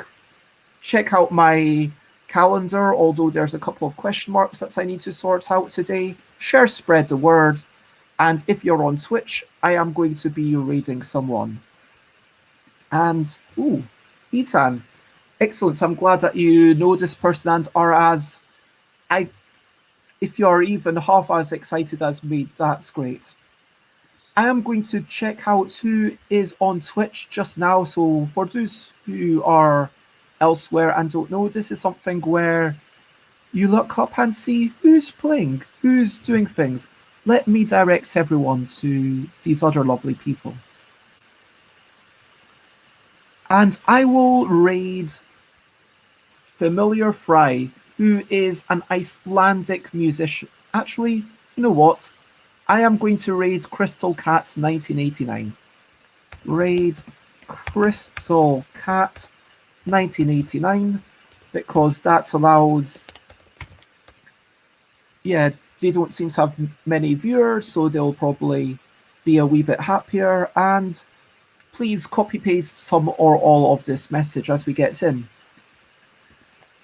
For the end of the show, there is nothing left to say, unless you have any final words. Thank you. In that case, bye, bye, Bye. bye. This is a goodbye song. Bye, bye, bye, bye. Thank you for watching along. Bye, bye, bye, bye. This is the end of the show. Bye, bye, bye, bye. And now it's time to go. Bye, bye, bye, bye. This is a goodbye song. Bye, bye, bye, bye. Thank you for watching along. Bye, bye, bye, bye. This is the end of the show. Bye, bye, bye, bye. And now it's time to go. Bye-bye, everyone. Bye. Have a lovely day. Bye-bye. Oh, no, thank you very much, everyone. Bye-bye.